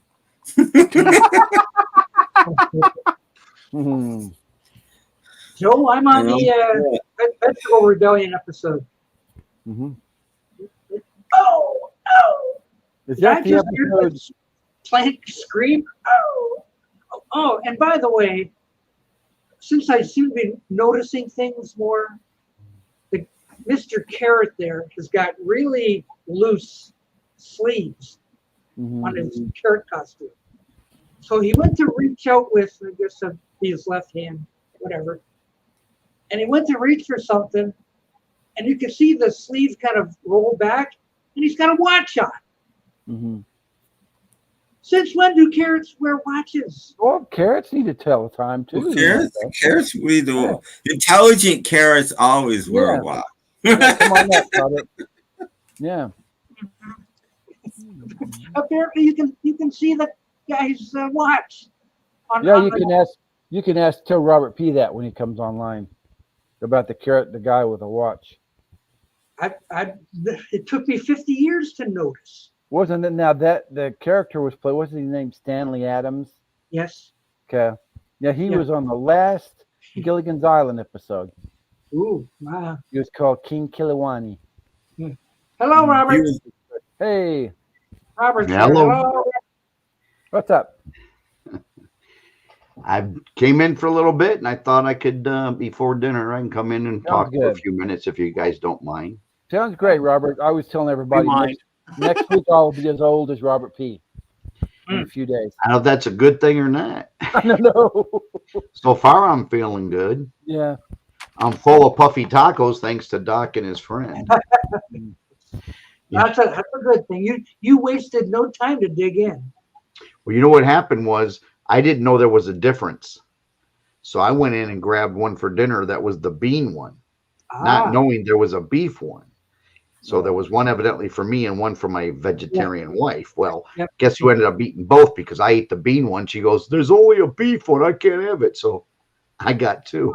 Not the same day, but I ate the other one for breakfast. But so now you're all puffy tacoed out. I kind of am because we went out for our 42nd wedding anniversary earlier in the week and for puffy tacos. Well, you should have taken one bite and said, hey, wait a minute, this is bean. I thought they both were bean. Yeah, I know, but you should have realized after the first bite that this is a meat, this is bean. But I normally don't get meat. That's my issue. Whenever we go out, I always get the bean. So I just thought you bought meat. So we should have got all bean. Correct. Yes. Okay. I will eat the meat, but it's one of those weird things that happened. It was fine. She got over it. It didn't kill you. No, it doesn't kill me. I enjoy meat. I'll eat any kind of flesh you hand me almost. Yeah. Even cats. Oh, no, let's not get into that. No. Would be. Hide your cats. We're going to talk about they're all asleep. Meow. Don't go to Ohio. Gee, I thought for sure you would have a couple pop-ups with that stuff. I don't know enough about it. Oh, I don't have anything about cats. But I heard about it, but I don't know enough about it. I saw some picture of people eating ducks and geese. Well, I wanted to make one quick statement to Jorgen. My brain doesn't always work. The package I sent you just cleared customs on the 13th at 2 p.m. Whoa. You should have it soon. It will arrive around this week, so they said. Well, I wasn't sure, so I wanted to make sure Right. you might know that. I checked before I came on. I'm like, it's been like 2.5 weeks. What's going on? So, It will be a package opening as the tradition gets. well, I just wanted to make sure that you knew we all think about you. Just can't always send stuff. Well, you realize the Swedish postal system only has a bunch of kids on bicycles. Okay. Yeah. So like it'll take a while after they Sometimes I wonder if they have actually, when it comes to the Swedish post company known as PostNord, they might be thinking as kids also. I'm not too loud, am I? I can't tell. No, you're okay. No, you're fine. Jeff is the one that's too loud. Yeah. Oh, okay. I'm fine. Well, I'm not going to crawl on the floor with a flashlight, but I did get a couple new things in. Okay. Go ahead. If anybody's interested. All right, well, Right let's have a look. Yes. See what you got. Our friend Mr. Stephen Schnee sent this for somebody. Well, I heard of him. Oh, look at that. Hey, ooh. Yeah. So, I don't know. I heard that's Jorgen's favorite. I've heard of the name thanks to this channel, but that's all. Chicory Chick. I'm gonna have to play it. I have not played it yet, just for kicks. I should listen to it. Look at that on MCA and everything. Yeah, it's a pretty pretty elaborate package there. Pretty much, yeah. So thank you, Mr. Stephen Schnee, for Doc. In the meantime, you missed it like one day. He was here the day after you came. It showed up. I knew there was going to be a trouble with that. But what else we got? But because of your patience, you will also be getting Del Shannon, the complete singles. I don't know if He's a hit with the ladies. Read any of that or not. I actually like it, but not enough to keep the physical copy. So I will be sharing this with Mr. Doc. Well, thank you much. Because somebody asked me at one time if I had anything like this. It's got a nice booklet too, a whole bunch of stories in there. I did read that. All good, I hope. Yeah. Oh yeah, yeah. Look at that. Is Runaway 67 on there? Let me look. Was it a single? I don't know. Yeah. He re-recorded Runaway like 5 years later. Okay. Well, you know what? This goes from 61 to 66. So if it was 67. Okay. So, all right. No, that's okay. Runaway 67 is great. I like it better than the original, to be honest. Well, I apologize about that. And then a few I picked up for myself off of Steven's Discog. If anyone wants to go help Steven, because he, needs a roommate, needs cash like everybody. But I also enjoy this. Oh. The final track's Badfinger. It's reasonable. I've never saw it, so I figured I would try it. I've been picking up some of the newer Pete Ham stuff that's been released by his state. This is a Joey Molan. Old and new. The dog on the cover. I don't know what that's. Here's one everybody loves, or at least I think so. I'm not positive. John. Oh, okay. Oh, yeah. Oh, Mr. Mayo will love that one. The greatest hits. I don't love it because I never heard of it. You've never heard? Well, go up and look up Judy in Disguise with Glasses. Do it. Here's one I've never really heard of, but he's the gentleman that wrote Eva Destruction. Is the only way I can tell you who he is. P.F. Sloan. Oh, P.F. Sloan. P.F. Sloan. I love his stuff. Yeah, very good. He's the only celebrity that ever contacted me and asked to be my friend on Facebook. Oh, how sweet. And then he died within like 6 months. I was very, very sad. I did not know he was dead, but Tim, I asked him to be a friend on Facebook and he rejected me. No, I'm just kidding. Oh, he was really good friends with, oh my God, now I'm not going to think of her name. Barry McGuire. She was on Batman a little bit. And she was on Shindig. Anyway, I was Facebook friends with her, and I was writing a comment about one of his songs. The next thing I know, he pops up, wants to be my friend, and I'm like, yes. I just started learning a little bit about him because I remember a P.F. Sloan by the Pretty Things or something. Isn't there a song called P.F. Sloan by the Pretty Things? No, it's P.F. Sorrow by the Sorrow. Oh, yeah, that's my brain. See, my brain does that. No, But P.F. anyway, Sloan wrote a lot of songs for the Turtles. He wrote. He did. Songs a lot of people did. Even Little Eva, I think, might have done a P.F. Sloan song. Right. Tons of people did P.F. Sloan. It is a great CD. If you get a chance, it's like $8 online. It's a wonderful CD. Yeah, he was one of those Turkey Trot. I apologize. What'd you want?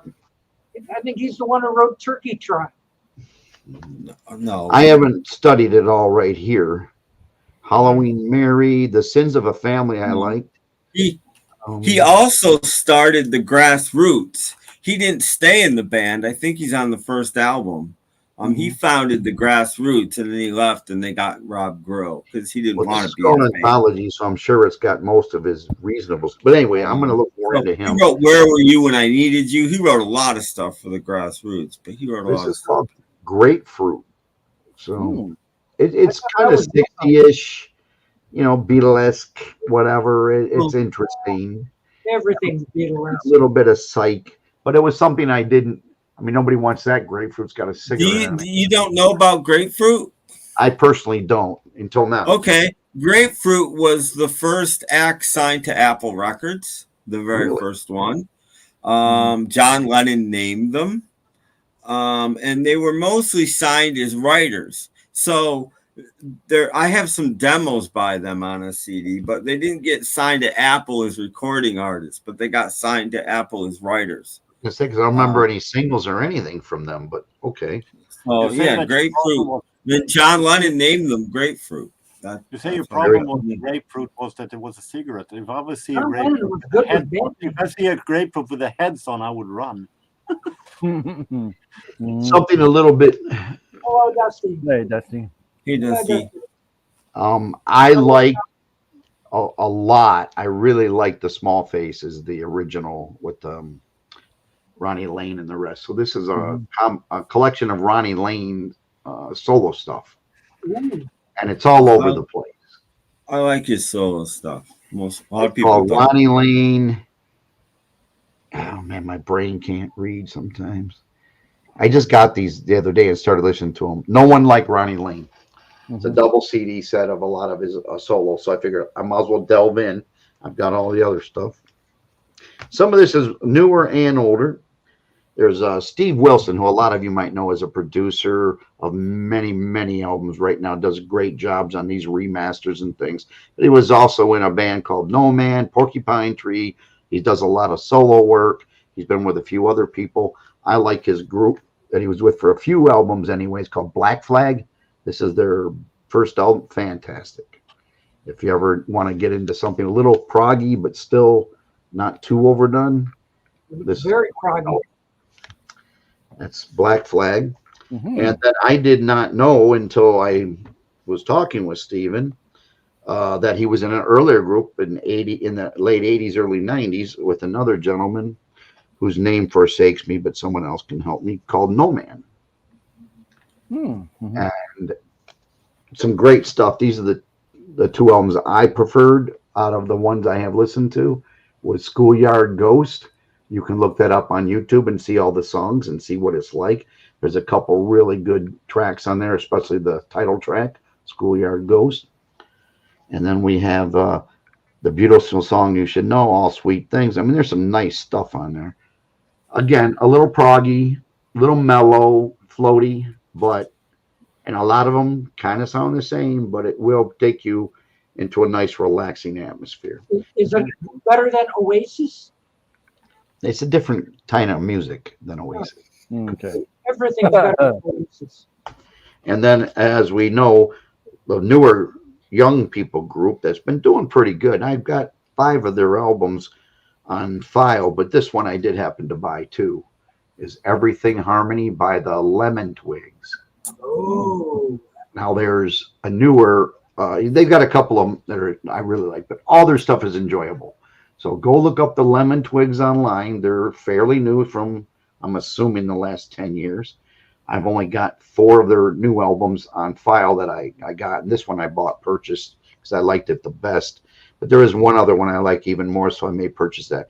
I listen to a lot. When I really, really like it, I buy a physical copy. There you go. That's all I have until you want to see some Beatles.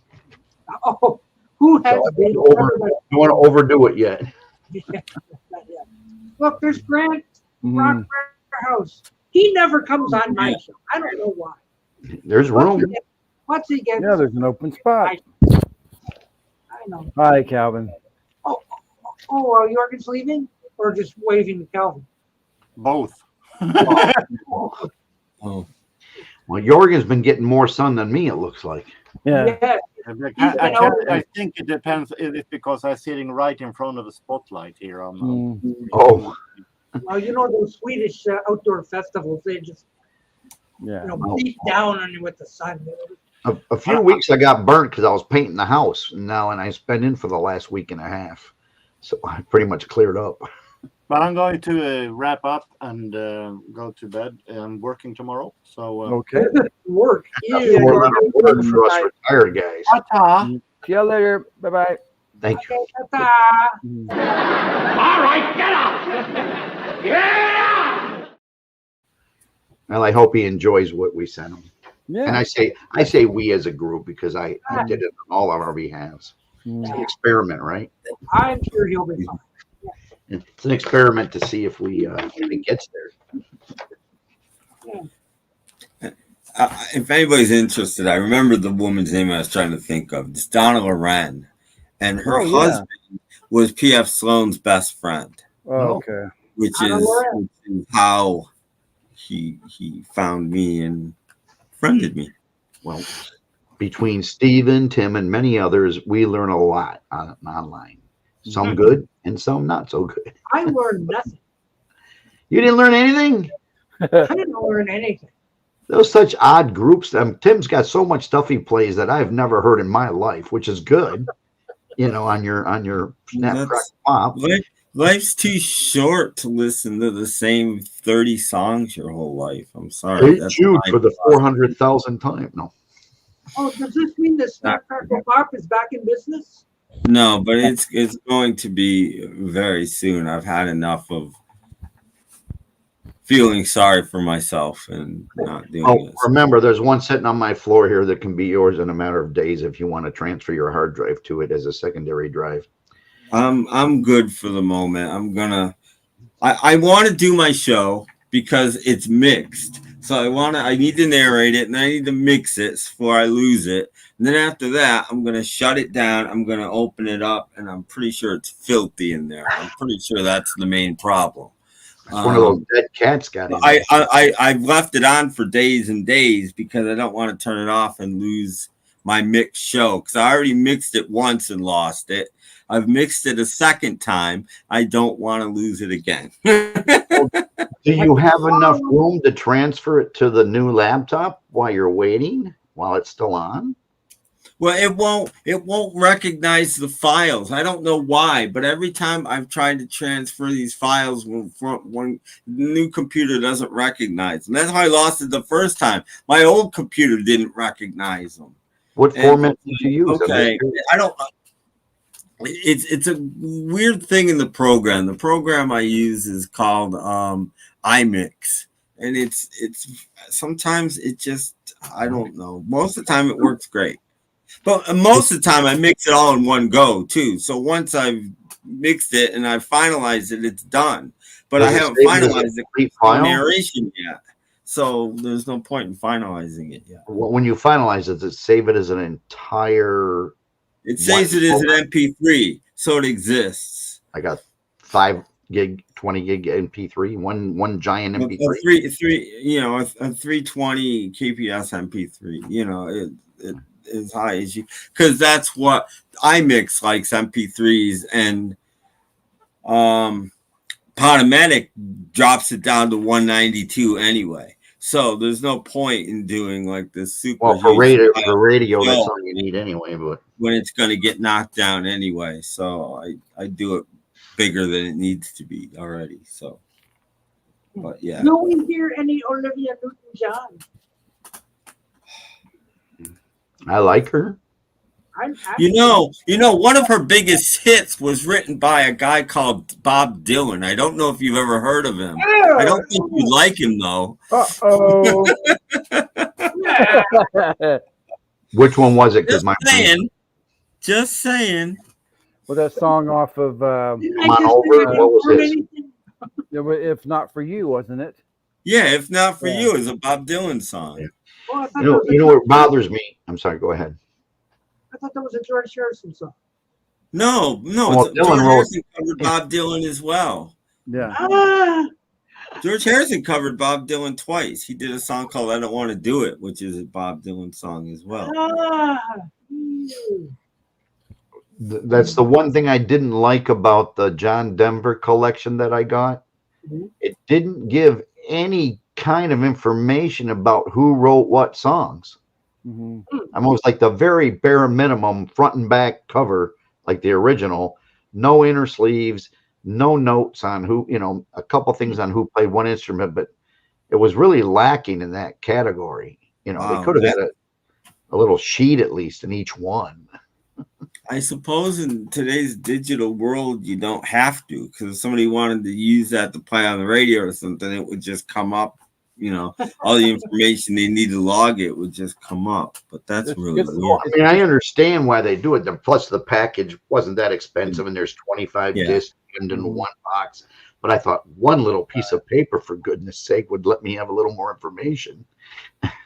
Well, maybe the albums didn't have it either. So I never bought more than 3 John Denver albums in my life. Maybe, the first one, and then I got the greatest hits. There'd be writing credits on the label of the album. Well, that's possible because that doesn't have it on the CD. They all had a generic. No, there's always writing credits on the labels. Always that was kind of law. Calvin, that's just football. That's just football. Yeah. So. And I don't think Robert P. has seen this little bit. Light out wonderlust, head us out to sea. Okay. Bring me an aspirin. I'm just teasing. I think I'd rather listen to the cat. Yeah, my cats ran away. Not like I can sing any better if I tried right now, but okay. I just don't. God. I turned my head and I heard that. You got me. You got it. Yeah. What do you think about it? Yeah. Stop it. Just stop it. Yes. I just want to do a quick sale. Oh. A friend of mine has some of these if anybody's interested. What you got? Well, I'm going to try to do this carefully. Ooh. White vinyl marble. Oh. Hang on. Let me move this. Yes. Yeah. No, I got one, dear. Yesterday and today. Mono covers with the white marble or purple marble, and then of course a recall letter. So it's white and purple or a recall letter with a recall letter. A recall letter? Where did you get that? Sure. Okay, that's a baby aspirin. That thing never comes on my show either. You and that Grant Rose guy. Yeah. She gave me a baby aspirin. Oh. That's okay. Anyway, if anyone's interested, it's on the Facebook page with my email. The gentleman had made more than he expected, and he's selling at a $40 discount or something. And so if anyone's interested, you can have them now for the economical price of only $19.95. No, unfortunately, it's a little bit more, but I'm thinking they're like What is a recall letter? When they made the Butcher cover, they did a recall in June, and they recalled all of them, and they destroyed 90% supposedly, and the rest got out to the market. Ooh. So that's what this is like a copy of the original recall letter from June of '66. But you don't have to send them back. You can say, "Screw that! I'm going to sell them anyway." That's how they exist. I always figure, your bigger retail outlets, your chains and your Sears and these people all send them back, okay? But your little mom and pop that got in 3 copies of it, they probably just kept them and sold them, and and that's how there were some found as late as like 2 years later, and like some guy had a hardware store, and never got rid of them because they only bought. The little mom and pops aren't going to send them back. It was the uproar when they got the pre-approved, like when they got their shipment. They go, "We ain't going to put this on the shelf," and that's where the big hoopla. I think it came out the 15th, and by the 20th they were. We're going to wait 50 years. Some people did. There's a really good episode of Antiques Roadshow where the lady brings one in, and she's like, and he's like, "Where did you get this?" And she's like, "I went to Sears the day it came out, and there was the new Beatle album, and I bought it, and I took it home with me, and I've had it, Yeah, we had one First State mono that came into the record store, and that was the only one I've ever seen in my life, First State. But I've seen plenty of paste overs and way more than I thought existed as stereos. Yeah. But I still think it's a great product. It's a great thing.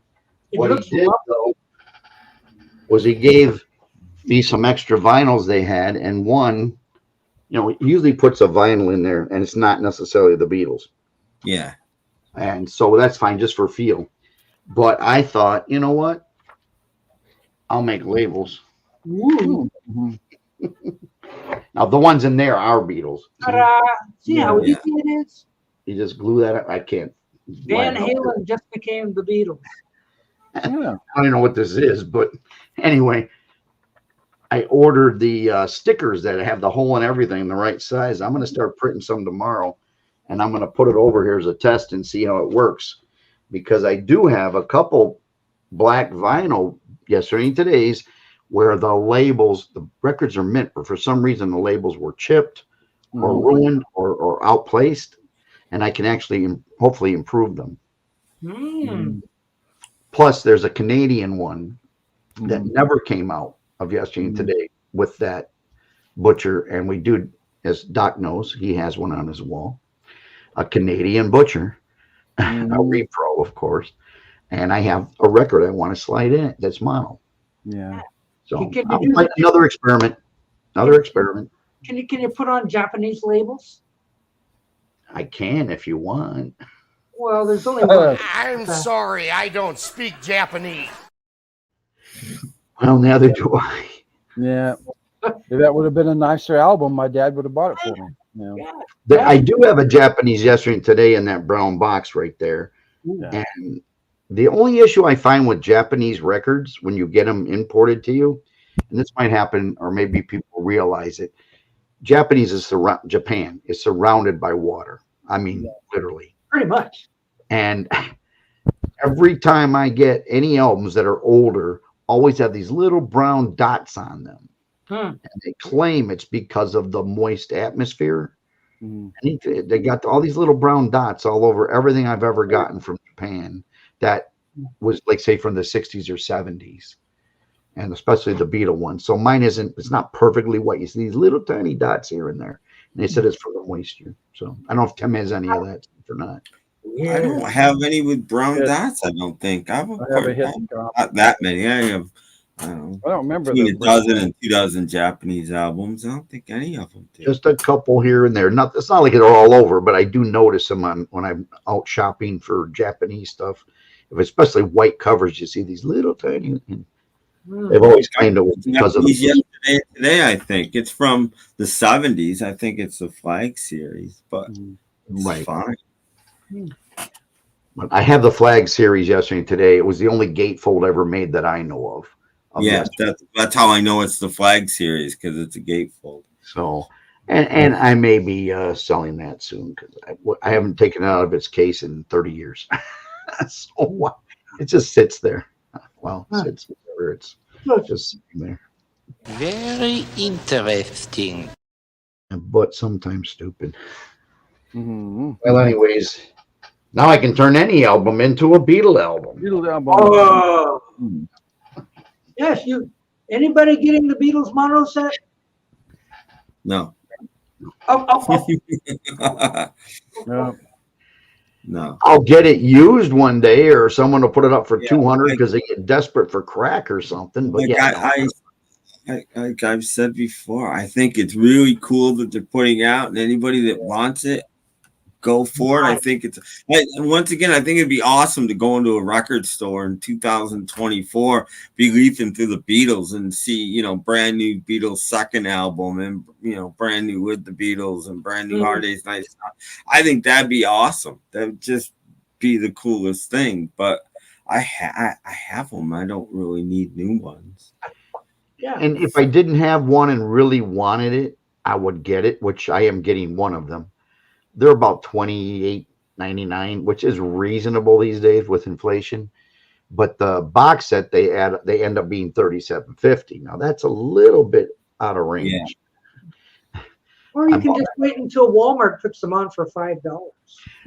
Well, it may or may not happen. Remember that import place online ended up having that Let It Be box for $40 after the year was over. See? And a few of us were able to grab them real quick. And then I split them up. I bought 2 of those and I split them up, gave some of it to them, some of it to some, and I got what I wanted. I spread it all over the place because I didn't want it. It's everywhere. But when you buy it cheap enough, you can share. And I can only hope this happens. If this happens where a year from now you see that thing offered for $89, I'm going to buy it. It's possible. I don't think so, because what I think would happen is I think at least for a while they're going to keep the individual albums in print, and if the box sets don't sell, they'll just open them up and and they'll have a bunch of you might even eventually see Story out for sale by itself if they don't sell out. Well, I would never pay $80 for Story. Everybody wants the Beatles Story. Oh yeah. No, nobody does, which is why it's in the box set, because there's no way they're doing it individually. Nobody would buy it. Because it's a two record set, though. It brings the price up $37.50 times. Yeah. That's what sucks. Nobody wants that. But hey, the jazz poster had the topless girls in it, I think. Yeah. Bicycle. I remember of it. I don't remember any friends that had it. I'm sure. I have it. I have it. Okay. Post. Tim's got it. Tim's got it, Calvin. It's hanging on his bathroom wall. Yeah. No, it's not. I do have Meet the Beatles mono right above my finger there. Mm-hmm. That's an original mono in mint shape. That's still it's sealed with a wrap. It's in a. I put it on the wall because I like it. Yeah. That's the only Beatle original album I have as far 1962. 64. 4. I sold all the other American. Art in the bathroom. Why not? What's wrong with art in the bathroom? No law that says You might, Oh, it depends on what kind of art it is. Like 2 versions or something. I've got some old movie posters in the bathroom. I've seen people put like yellow submarine crap all over their bathroom. Oh, now that is sad. Like, what was wrong with that? Like, that's obscene. Get that out of there. Can't do that. I think there's a video. Isn't there a video of that too? Of the girls riding around the bikes? Yeah, no, they filmed it. Mm-hmm. Well, that's one thing that did make me mad as a child. When in 71 we moved from one place to another, my mother threw away everything out of our rooms. Now, of course, by then it was my G.I. Joes, whatever I had, my Man from U.N.C.L.E. radio gun, all that crap got thrown out. And I was so mad. I don't understand. My sister had a map of us? A map? You mean like roads and streets and stuff? And people had maps. I guess. This is where we live, right here. Don't remember that. Well, when my first granddaughter got born, we took a picture of her in a tub. Like she's like a year old in a tub. And so every other child since, we've taken the same picture of them in a tub with ducks, and we got all 6 of them hanging up in the bathroom. Oh, wow. I thought that was cute. We didn't decorate our bathroom. My bathroom's not decorated. Yes, it is. It is? With what? It's antique plaster crack. I'm just kidding. Yeah, but No this, more I've got nothing hanging on it. Like, oh, look at No this. more mice. No more mice, Doc. No, I got a mouse this week. You got them gone. Okay, you killed them all. Yeah, I got one. I thought you had a rubber ducky shower curtain. Stop it. Oh yeah. No. He's lying again. No, there was a mouse caught on the windowsill over there. Oh, did you push him off? But since then, and Robert knows my little printer here. Yes. That I kind of dig out. And, well, this week I was under there because, by the way, I made another CD this week, so that Nero still works. Good. So anyway, I was under there digging out the printer, and underneath where I'm sitting right now, wouldn't you know, I find mouse droppings. Uh-oh. He's somewhere under my feet. So I've put a mouse trap under there, and I got to remember, don't move my feet around too much, or else I'll have my toe taken off. Mm-hmm. So did you have the mouse out on the balcony? a mouse on the balcony. Yeah, didn't you say you had a mouse out on your balcony? Because No, you're 4 floors front- up, you could the push him front off. windowsill. You can go splat. Well, you could still push him off the balcony. No, Off I the let him window. go. I let him go over the balcony. Mhm. Well, my grandfather had a small dog, and he kept feeding it in the kitchen with dry food. And we went up there one time to help my grandmother clean up. They're in their 90s, late 90s.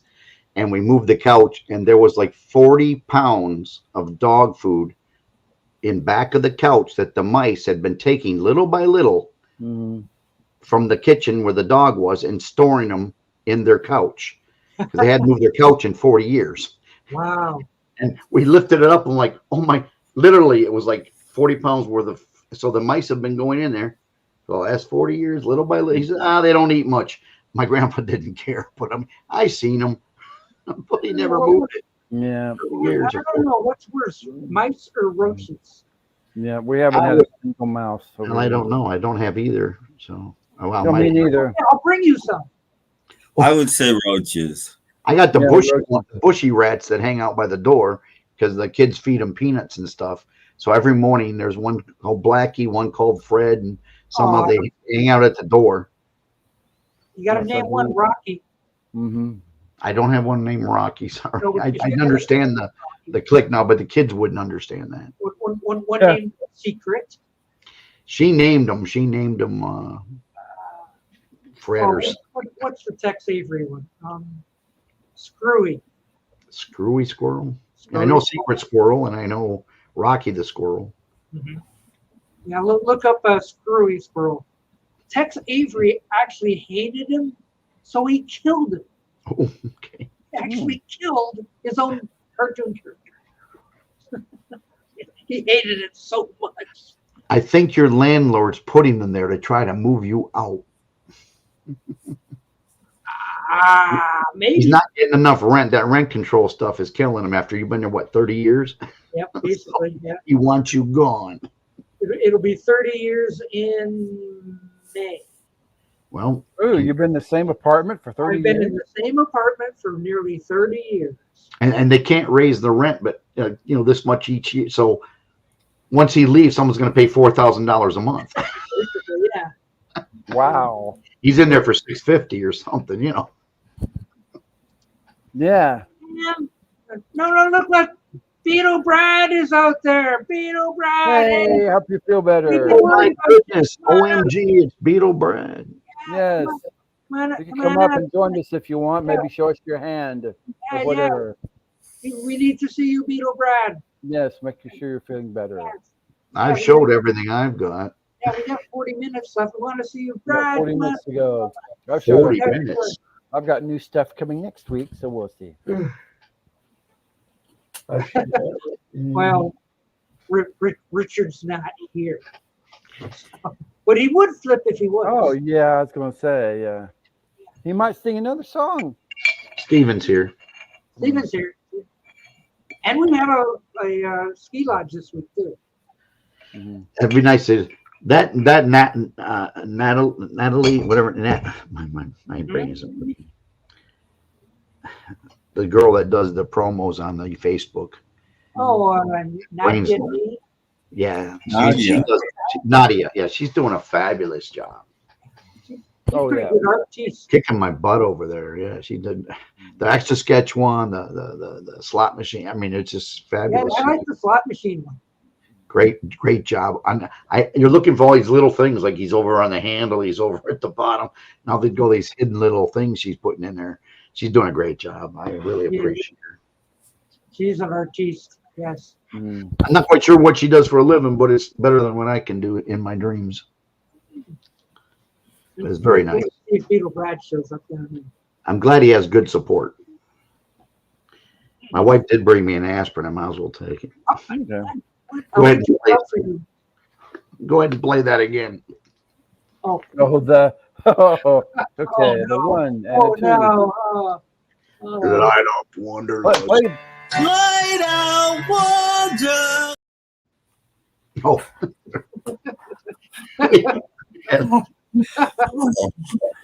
Oh, God. Oh, not good. Still. No, I'm sorry you're still feeling bad, Brad. And now I will read how to make a vegan meatloaf. No, I'm just kidding. Okay. I bet it'd be good. It's been a week. Come on. Just kidding. Come on, Brad. Come on, Brad. Leave me up here all alone. I'm supposed to go make dinner myself. I'm late today. At least show us your hand, like you did that one night. Say, hi, guys. I'm still not feeling well. Yeah, poor Brad. And I hear they're flooding down there, too. Yeah. It was on the news this morning. North Carolina? North Carolina was supposed to be getting, I guess, what was Francine, was it? The last, they need to made like a turn. Yeah. It's going to flood out to North Carolina. Anybody want a pound of copper? What is that? It is a half pound of copper. Ooh. A half pound of copper? Yes, it's 1/2 pound of copper. What, they make pennies out of? Yes, half pound of 0.999 fine copper, USA. Wow. It's worth $16.95. I bought it a few years ago with Hunter at a coin show or something. I took him to for $10. So look at the investment. You're not buying anything from that guy on television, are you? No. Yeah, every day, like the coin channel. No, that's the only other coin I have. My Trump. Oh, okay. There you go. That's liable to get more valuable here pretty soon. The best president in my lifetime, anyways. As far as the last Democrat I would have voted for was Kennedy. Everybody else? Robert got shot before it was too soon. But I voted off and on different places. I wanted Ross Perot, to be honest with you. My G.I. Joe didn't even have the eagle eye or the kung fu grip. Oh. I just thought it was pretty cool. I'm fully vaccinated. Oh, is that what it says? Okay. Great. Is it like the police? Copper? Yes. You know. I took this one to a coin place, and he took all the other stuff I had, but he wouldn't take my Eisenhower 1972 gold-plated. It's gold-plated. He said, "Oh yeah, they just sprayed that on." I'm like, "Yeah, it's electric plate." Thanks a lot. It was from the Pepper Mills Casino Gold Member Club back in 1972. Oh well, that'd be worth something. Yeah. And I said, well, it's worth $1. Is it heavy? It's a dollar. It's a regular old dollar piece, but it's been electroplated gold on both sides. They must have given it away at one point at casino. Must have been a giveaway item or something. Thought it was worth more than $1. The guy says, "I won't even give you the dollar." I'm like, okay. I brought it back home. See if you can get a hold of that coin guy on television. See what he'd give you for it. Today he was selling Morgan dollars. Let's see. Well, yeah. It was minted in 1873, and we only have 143 million of them or something. Yeah. Finger. I did see a guy selling plastic fingers. That was interesting. Oh. Selling plastic fingers to do your caulking at your house with a plastic. Oh yeah, the little. Why not just use your own? Oh well. Anything for $1. We have dollars. Yeah. Did you eat all your peanut butter cookies? No, not yet. Put them in a bowl of cereal. Make add them to your cereal. Yeah, that'd be good. You could use them for dunking, the milk or coffee. That'd be really good. My favorite 2 cereals when I could eat it was peanut butter Captain Crunch mixed with Cocoa Puffs. So it was like a Reese's cookie. Oh, mix them up. Yeah, mixed Cocoa Puffs with Captain Crunch peanut butter. Kellogg's any ideas? That'll be the next on the And if I survived the roof of my mouth, it was very tasty. Well, Tim's getting tired. I always yawn. Well, now you're making me yawn. See, that's like contagious. I know how to wake him up. I'm the spot maker. I live in. I didn't. My aunt had a bunch of 1897 Morgan silver dollar, but apparently the uncircular ones are only worth money. Like the circulated ones are like nothing. I'll give you $1. Even the dirtiest ones are still worth between 15 and 20 times face value. Ooh. Because it's silver. Yeah. It's real silver. It's 99. It's 99% silver. It doesn't have to be that like super shiny stuff. No, no. Silver, man. So it's usually you can go by a thumb drive. Say, okay, it's between 15 and 20 bucks each dollar. Minimum 20 times face value. Minimum. Usually they'll only give you 10 because they got to resell it. But yeah, because we're in business to make money, not give it away. Silver makes money. I sold them silver dimes one time back in the 30s and got like $10 a piece. Yeah, you usually get between 10 and 20 times face value based on what the pure silver back then. Yeah, $2,000. That's quite a bit. Well, I had that old Canadian money and I couldn't get rid of it, so I gave it to Doc, and Doc was able to get rid of it. Remember? Yeah. It was like the 50s, and they still had some single dollar bill, Queen Elizabeth single dollar bills, which they haven't made in years. Did you save one of those, or did you already have one? I think I already had one, but it's getting hard to even find coins with King Charles on them. Oh, are you? Yes, I'm finally starting to see them now. So the King Charles coins are sporadically coming out. Look out! So I have a whole bunch of Canadian coins, so they were worth some money. They have some for not to your bank. They'll probably go, what's that? So I have to box them up and send them to Robert P. And Robert P. send them to you, and then you can try to see how much they're worth. You got 20 bucks worth of stuff. It's going to cost you $4.50 to ship it to me, and Doc's going to lose a transaction. Yeah. Might as well keep them. Use them for bingo or something. The ones I didn't know Jorgen then, but I had a whole bunch of Swiss francs that I had to get rid of.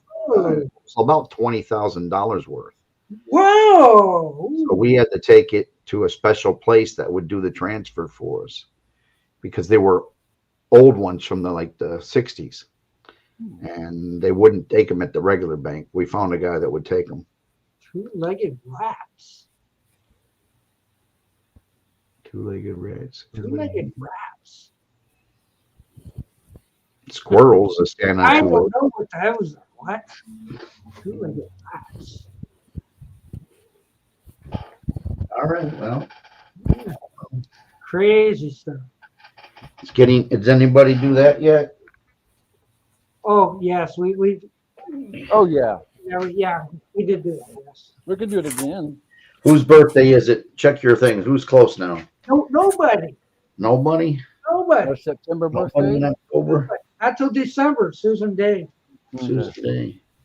Susan Day. And I remember you can get your free 8x10 up in that corner there. Where is it? Right? Lovely. Send 25 cents and a box top to P.O. Box, Detroit, Michigan, and get your free 8x10 partridge family. There you go.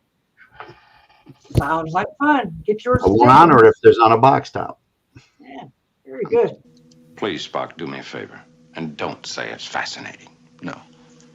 But it is interesting.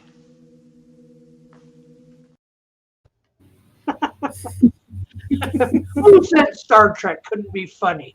Yeah. I was late to the party. Did Tim show anything today? Nope. So he had, Didn't have anything. he had Well, nothing. Doc, any luck, Doc? I went back. I did go back to the FYE, and they still had 2 albums that I could have bought, and I just decided against it. So That means nothing. they still had. I couldn't believe they still had the Genesis Rhino "Get Your Ears On" Trick of the Tail for $10. Nobody bought it yet, and I didn't buy it. Neither did you. But you could have hid it. Yeah. You know, like hide it. You know, somewhere in the If hardware. it's there a whole week and nobody's bought it, I don't have to hide it. So we don't have any of those in Michigan left. I know that. Haven't seen those in years. But I still might. But my problem is there's so many other things that I want more that I could buy online that I should just spend the money on those if I'm going to spend the money. That's why I didn't do it. Well, I spent about $200 on CDs last week, so that's enough for me for a while. You know what I'd have to spend money on this week? Car brakes. Oh, did your brakes broke? You don't need those. I don't need brakes. What are you talking about? No. They squeak when you get up to the stop sign. And they're grinding. You just cut a hole in your floor, and like Barney did in the Flintstones, boo boo can stop. That's the third time somebody. Is that front or back, or do you know? I'm You guessing. got all 4 discs, so is it the front one making the noise? It's the front. I don't know for sure, but minimum, man. you come up to the stop sign and it's. No, that's too late by the time you hear it. Yeah, by the time that could be calipers by the time that it's making a grinding noise. I know the minimum's going to be $600 Canadian. I'm not sure. I'm expecting 2,000. Oh, jeez. Oh man, I think I'd take a drive over here. You need to find a guy, Doc. Everybody needs a guy. I need to find a guy who fixes. You need to find a guy. Everybody needs a guy. Well, you could at least. I could look around for you and just give me the year and the make, and I'll see what I can do. Because I tell you, that sounds like an awful lot, Canadian or otherwise. Well, I don't know. About $1,200 around here. If you get $600 for the front, $600 for the back, that includes rotors, new, titanium, blah blah blah, the whole shot. Oh, poor Calvin. He's Trick of the Tail had water damage.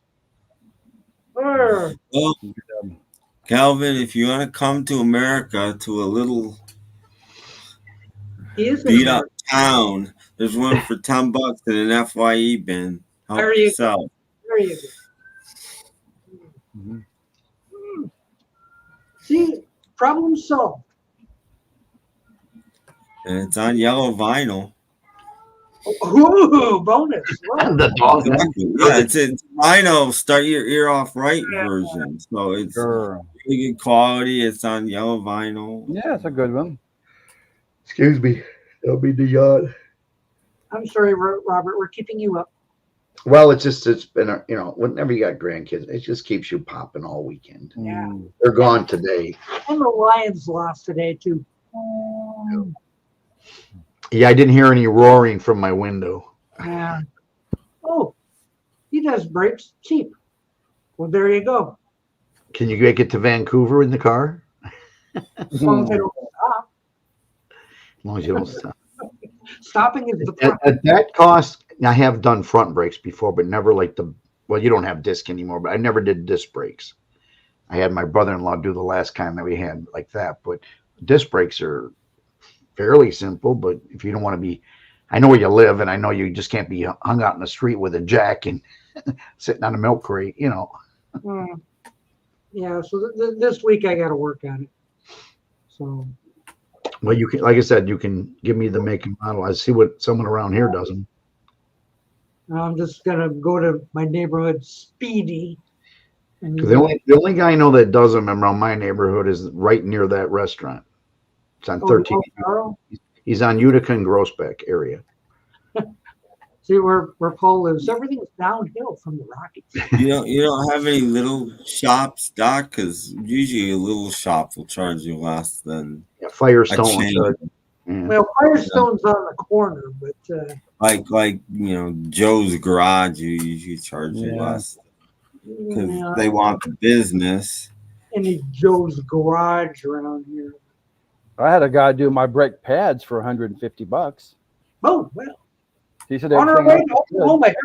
Yeah, your pads are a little worn, so Well, if he's down to where he's hearing it now, his rotors are probably getting grooved up. Yeah. And there may not be enough left on them to spin them. It sounded worse after Friday's adventure. Like once we got back to here and we're back in doing like side streets and stuff with stop signs. Every stop sign. You should have thrown some of that pancake syrup around them and kept them sliding. I might wake. Oh yeah, that's not good. Do you have any lights on? Do you have brake lights on or anything? I don't know if this car is new enough. It's weird that you don't, actually. If you don't, that's really weird. But if it's great, that could be because mine was doing that, but it fixed itself, and I'm not kidding. That could be I can't think of what you call it. And a what is it? Modern brakes, if you have ice or something, they go boom, bing, bing, bing, and so you don't stop quick. Those sensors go sometimes, and that will cause a grinding. Yeah. Or it could have went through them when they're hot and warp the rotor. And that's what was wrong with mine. They checked it out, and I hadn't driven my car after I got out of mom jail. I hadn't driven my car in like 3 or 4 months. And I need to get it inspected, and they passed me. But they're like, this winter, you might want to get a new sensor because your sensor's gone. Everything else is fine. He's like, but since it sat for 4 months, that might be the problem, and it might just go away. And like 2.5 months later, it went away. Yeah, but I leave mine sit in the garage for 3 days, and it gets a little bit of that moisture that's on it, turns to rust, rubs a little rough in the first couple, Because mine was doing that. Mine was, but as soon as I, not as soon as, but I drove it for quite a while and it stopped. It's been getting worse over the week, so like I could hear it, okay. and I hear it more. And if you come to the side and drop it off, I'll pick you up, take you out to lunch, drive you back with your car, and you can take off. Really? Find this side of the town. Huh. You can drive over here, drop it off, get it fixed, and then go back. Might be cheaper in the long run. Just have to give me the information so I can see if there's anyone in my area that does them for less than what you think you're going to get them. You can do all 4 at once just for the kicks, or what? We've got a Speedy thing. But a mile. You just told me $2,000 for just the fronts. I don't know. I just know that brakes are going. I was playing a little violin. Is Tinkerbell in town? What's going on? Yeah, that's sad. What was that? Yeah. It's pretty easy to do. Oh, that's good to know. Well, yeah, they're technically not hard if you can just bend over and crank him up, take off the wheel. Oh, so I can have it done in an afternoon. Release the springs. Put on a new caliper, just press it in, pull them off. That's if they have the parts in store. Or we have to order them. Who knows what. 2 grand. Well, see where I am, nobody has parts, but there's enough parts places around where they'll just send somebody to go get them. You know, yes, 20 Paul's minutes right. later, they got 2 grand's out of line. I would have subbed no more than 1,200 on this side if you wanted all 4 done. 600 for front, 600 for back, all disc. If you don't do it yourself, you can do it for 300. I'm too stupid to do something like that. Okay. YouTube. Okay. Unscrew this. Take this off. Put a new one on. Screw it back in. You can bring it to my driveway. I got all the tools, and I got the jacks, and I got a milk carton we can sit on and do it. You know, pull them off, put them on. And then go for puffy tacos after. Well, I said I know how to do them. Not that I want to do them. Not that I want to do it either. Well, it's hard for me to bend that low with my knees. Doc, bring Boo-Boo with the whip. Yeah. We've got more people watching that now, watching us talk about brakes than when we're talking about records and whatnot. So what's wrong with that? That's it. Have Boo-Boo do it. You don't have to tell him. He wants to go back. Just get him in the car with you. We're going to see Robert, and then halfway there you tell him, oh, by the way, you're going to fix my brakes when we get there. You don't even have to jack up the car. I got all that stuff. I got everything you need to do it. I just can't bend down that low. And I can't sit on a milk crate anymore. My knees take it and inhale a puffy taco, I guess. Yeah. And if you don't do it, I'm going to leave you. I can't afford to feed them. Can't afford to feed them. No, you got to take it away. That's like a little bit of a what do you call that? A threat. You threaten. Look at all the people watching. We're talking about car brakes. All of a sudden, people tuning in. Crazy. Well, I think Wood Girl shows you how to do car brakes. Just go watch her video while you're sitting there doing it. That would be something. That'd be great. Car brake. Like I said, if he brought it over, I would tell him what to do, but I can't get down low enough on my knees to do it. But if he wants to sit on a milk carton, I'll jack it up. I got a 3,000, 4,000 pound jack. We'll jack it up, take off the tire, take off the brake, take off the caliper, take everything off. And it's that easy, is it? Well, it isn't that. I mean, you got to make sure you have the tools, and I don't know how rusted your stuff I get the wrong ones. These don't fit. You go to the part place with make and year of your car, and they give you. There's only like one major spring, and then you got to push in the one. I can't remember what they call it, but to push it in to get it off, and then as long as your rotors come off properly, you just put a new rotor on. Both all down, and it's not it. Cars there in Fort Langley, like that London Rolls Royce. Was that where that was? Next time you put a big bowl of cereal, put the video in front of you, how to change the brakes on a Mustang, blah, blah, blah. And you just watch them, you go, damn, it is easier than I thought.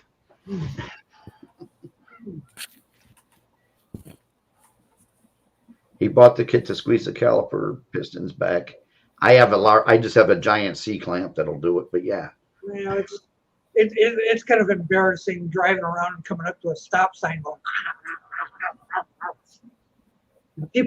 people turn around and go, what's that? Well, that sounds funny. It's better than what happened to me once. I was pulling a 7,000 pound trailer behind me, coming up off the freeway at 59, and the brake line broke underneath on both sides. And I had no brakes all the way through 3 lights with a trailer. Nobody hit me. It was like one of those comic things where you're like, oh, nothing. Pressing the brake. In the movies, like my brakes have gone, my brakes have gone. I got all the way across Mount, all the way across. I finally got over to, well, you know the area, by Van Dyke, and was able to pull over finally. So I kept using the trailer brakes trying to slow it down because I had no brakes whatsoever. The brakes both blew on me at the same time. 12 years. That was fun. We could have easily gotten killed. It's really easy. When you own a Corvette, you get but that's a Chevrolet. This is a Ford. Could be it's the same. No, but router and calipers and they're all the same. They don't make any special brakes for your car. I don't. There's a rotor and there's the brake pads and stuff. But maybe there's no brakes on it now anyway. Maybe it's just a piece of metal. Well, you could be down to where there's a warning. There's a piece, once you get on your pads get too low, there's a little piece of metal in there that makes the grinding noise to let you know it's time if your car's not old enough to have sensors. Yeah, everything might be fine other than you just need new brake pads. I mean, that's it could be just pads. If you're You lucky. know you're going to take it to this place and they'll put the whole shebang on. Well, of course. Well, that's the thing. That's why it's better to do it yourself or find a little local guy or something, because you take it to some place like Speedy and they're gonna, you need calipers, you need all this stuff. So yeah, exactly. Then he's gonna shake the wheel and go, look, you need new bearings too. That's right. Yeah, exactly. We used to have a Midas, and they would friggin' while you're there getting whatever you're getting done, they would clip your springs so that in a month or two they're gonna break, and then they'd be back to get new springs at Midas. That's how crooked. I've heard this joke 4 times today. Yeah, because some people don't know, and they just move the tire a little and go, "Oh, look, you need new bearings on top of it." I'm like, I can shake it that much too. Well, I'm sure this is not going to be a inexpensive job. Well, so you got choices. You just have to make. Yeah, it can be. I'm willing to at least find someone on my side of town. Kidnap Boo Boo. Does Boo Boo do it? Is that what you're saying? He knows what he's doing? I don't think he knows anything. Oh. No, but if you tell him, if you give him specific instructions and tell him you won't bring him home unless he finishes it, then he'll do it. Here, do it. Robert hasn't. I'm telling you, go take him to Robert's. Do it in Robert's driveway. Have Boo Boo do it. We'll figure it out. Buy the part. I'll take my truck and go buy the parts. Bring them back. Yeah. I'll help you jack it up. I got the stubs for the back tire so it doesn't roll away. You take one off. You only got to do one to learn. Once you do the one and know what you're doing, you got 3 more to do. 3 are going to be so simple. I'm just telling you. It's gonna not even an afternoon. Even if your tires are slightly different or your sensors or something, that's the only thing I don't know about is like if there's a sensor connected for your tire pressure or something that might get in the way. But I'm sure you could figure it out. It'll be hanging there. I don't know where this goes. Watch a video or two, Doc, and take pictures. I always take pictures. Whenever I take anything apart, I take pictures. Especially I've never touched it before, but like I said, you do one, they're all the same because new cars are all disc, and your car's not that new where I think it has a sensor for the actual brakes. It probably has one for the air. I've never had brakes go on a car before. And it may not be gone. It might be the rotor's fine. It's just starting to warn you because your pads are getting low. I've had cars that I've kept for 10 years, but none of them have ever had the brakes go. So this is absolutely new. Well, now that you're retired, you are traveling a lot more, Doc. Oh, indeed, yes. I've been to Miami. I've been to Nashville. I've been everywhere. I've even been to Tuck. Oh, have you? Okay. I'm just saying you've been traveling a lot. You're going to think that this is bad advice, but it's actually not. If you insist on just taking it somewhere, consider a dealership because they're going to be the most expensive, but they're not going to rip you off. They're not going to sell you all this stuff you don't need. They're going to do the service that needs to be done. And maybe, but then it'll be like, can you come back next week or something? Well, gotta order the parts. So no, a dealership's going to have the parts. A dealership's going to have the parts, and B, they're not going to upsell you on stuff you don't need. That stinking dealer was the one who wouldn't tell me how they reset my radio. Because I've got I guess an electronic radio, I don't know, and every once in a while it needs to be reset. But the first time it went goofy, like I still had a warranty on it. So I took it back to the dealer, and I pull up and I say, something's wrong with my radio in there. And the girl goes in there and goes, there, you're done. And I went, what did you do? She says, the next time this happens, you have to bring it back in. I says, no, I'm not. You tell me what you did there, and I'll do it next time. No, you're not getting out of this car. Again, Doc, YouTube. I guarantee there's a video on YouTube that will show you exactly what to do. Wait. She told me what to do because I can't know. So you tell me what to do. And holding hostages in the Mustang.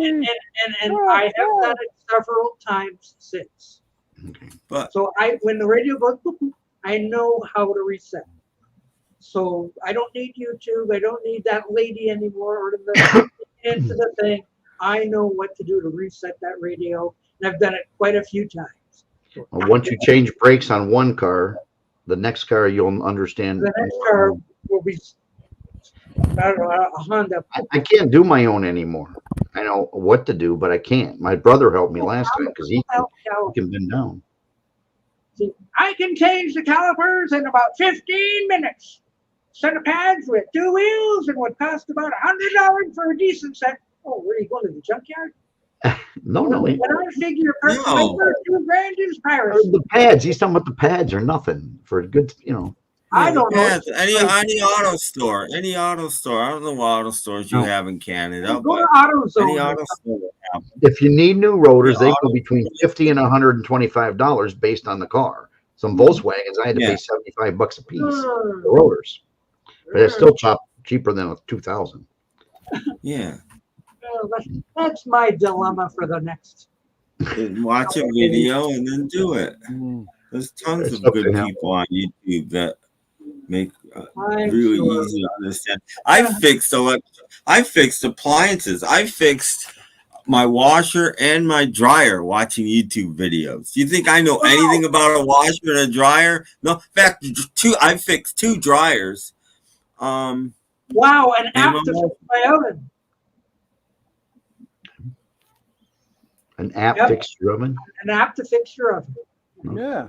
There's an app to fix anything. Yeah. Well, the older ovens were easier. You just replace the element, and it'd be easier if it's gas. Yeah, I replaced the heating element on a dryer. It was easy. Once you know how to do it and what you're looking for, go on eBay, order the part. A few days later, it comes. I couldn't even change my toilet seat the other day. You install it. It's easy. The little fuse in the back. I do my belt on a different dryer, and I thought that would be really hard. And you know what? It wasn't. There's a Once little. You know how to do it, it's easy. If you ever get it where it's running but it doesn't heat, but you know you just had everything fine, there's a little fuse about that big in the very back of every dryer. So a little fuse. You take off the back, replace the fuse, costs you like $12 and you're done. I have a third dryer now because while I was in mom jail, my mom came to my house and was doing laundry, and my dryer wouldn't start. Sometimes it doesn't. You just have to pull the knob out a little bit more and it will start. But she didn't know that. So she got rid of my dryer and got a new one. So now my dryer was a perfect brand new heating element and everything that worked great. And this dryer takes like 3 tries to get my clothes dry. It's like, moms try their best. I know, but all she had to do is tell me.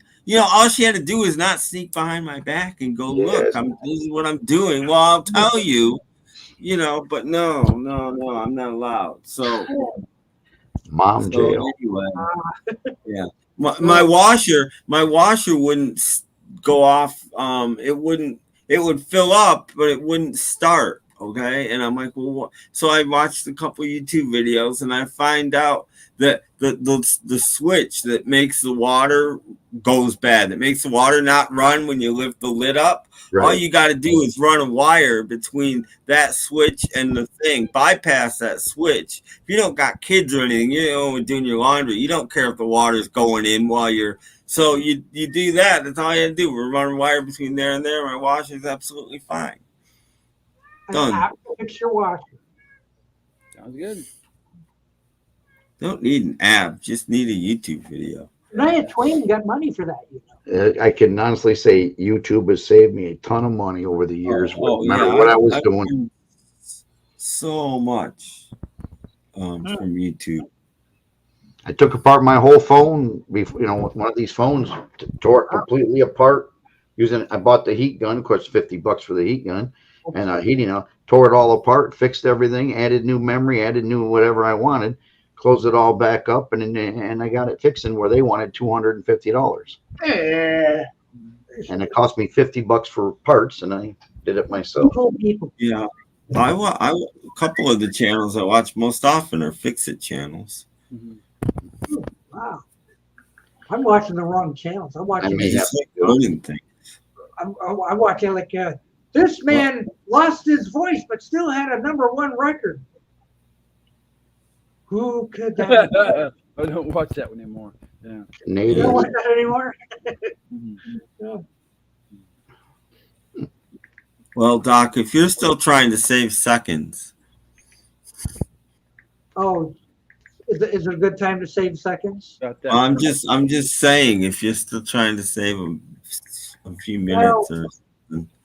People tune in on Thursday when we're learning how much I paid for. See if his brakes are done. And I'll have another bruise on the inside of my arm too. So.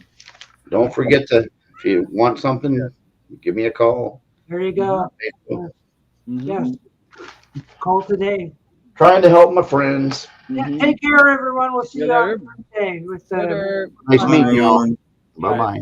Bye-bye.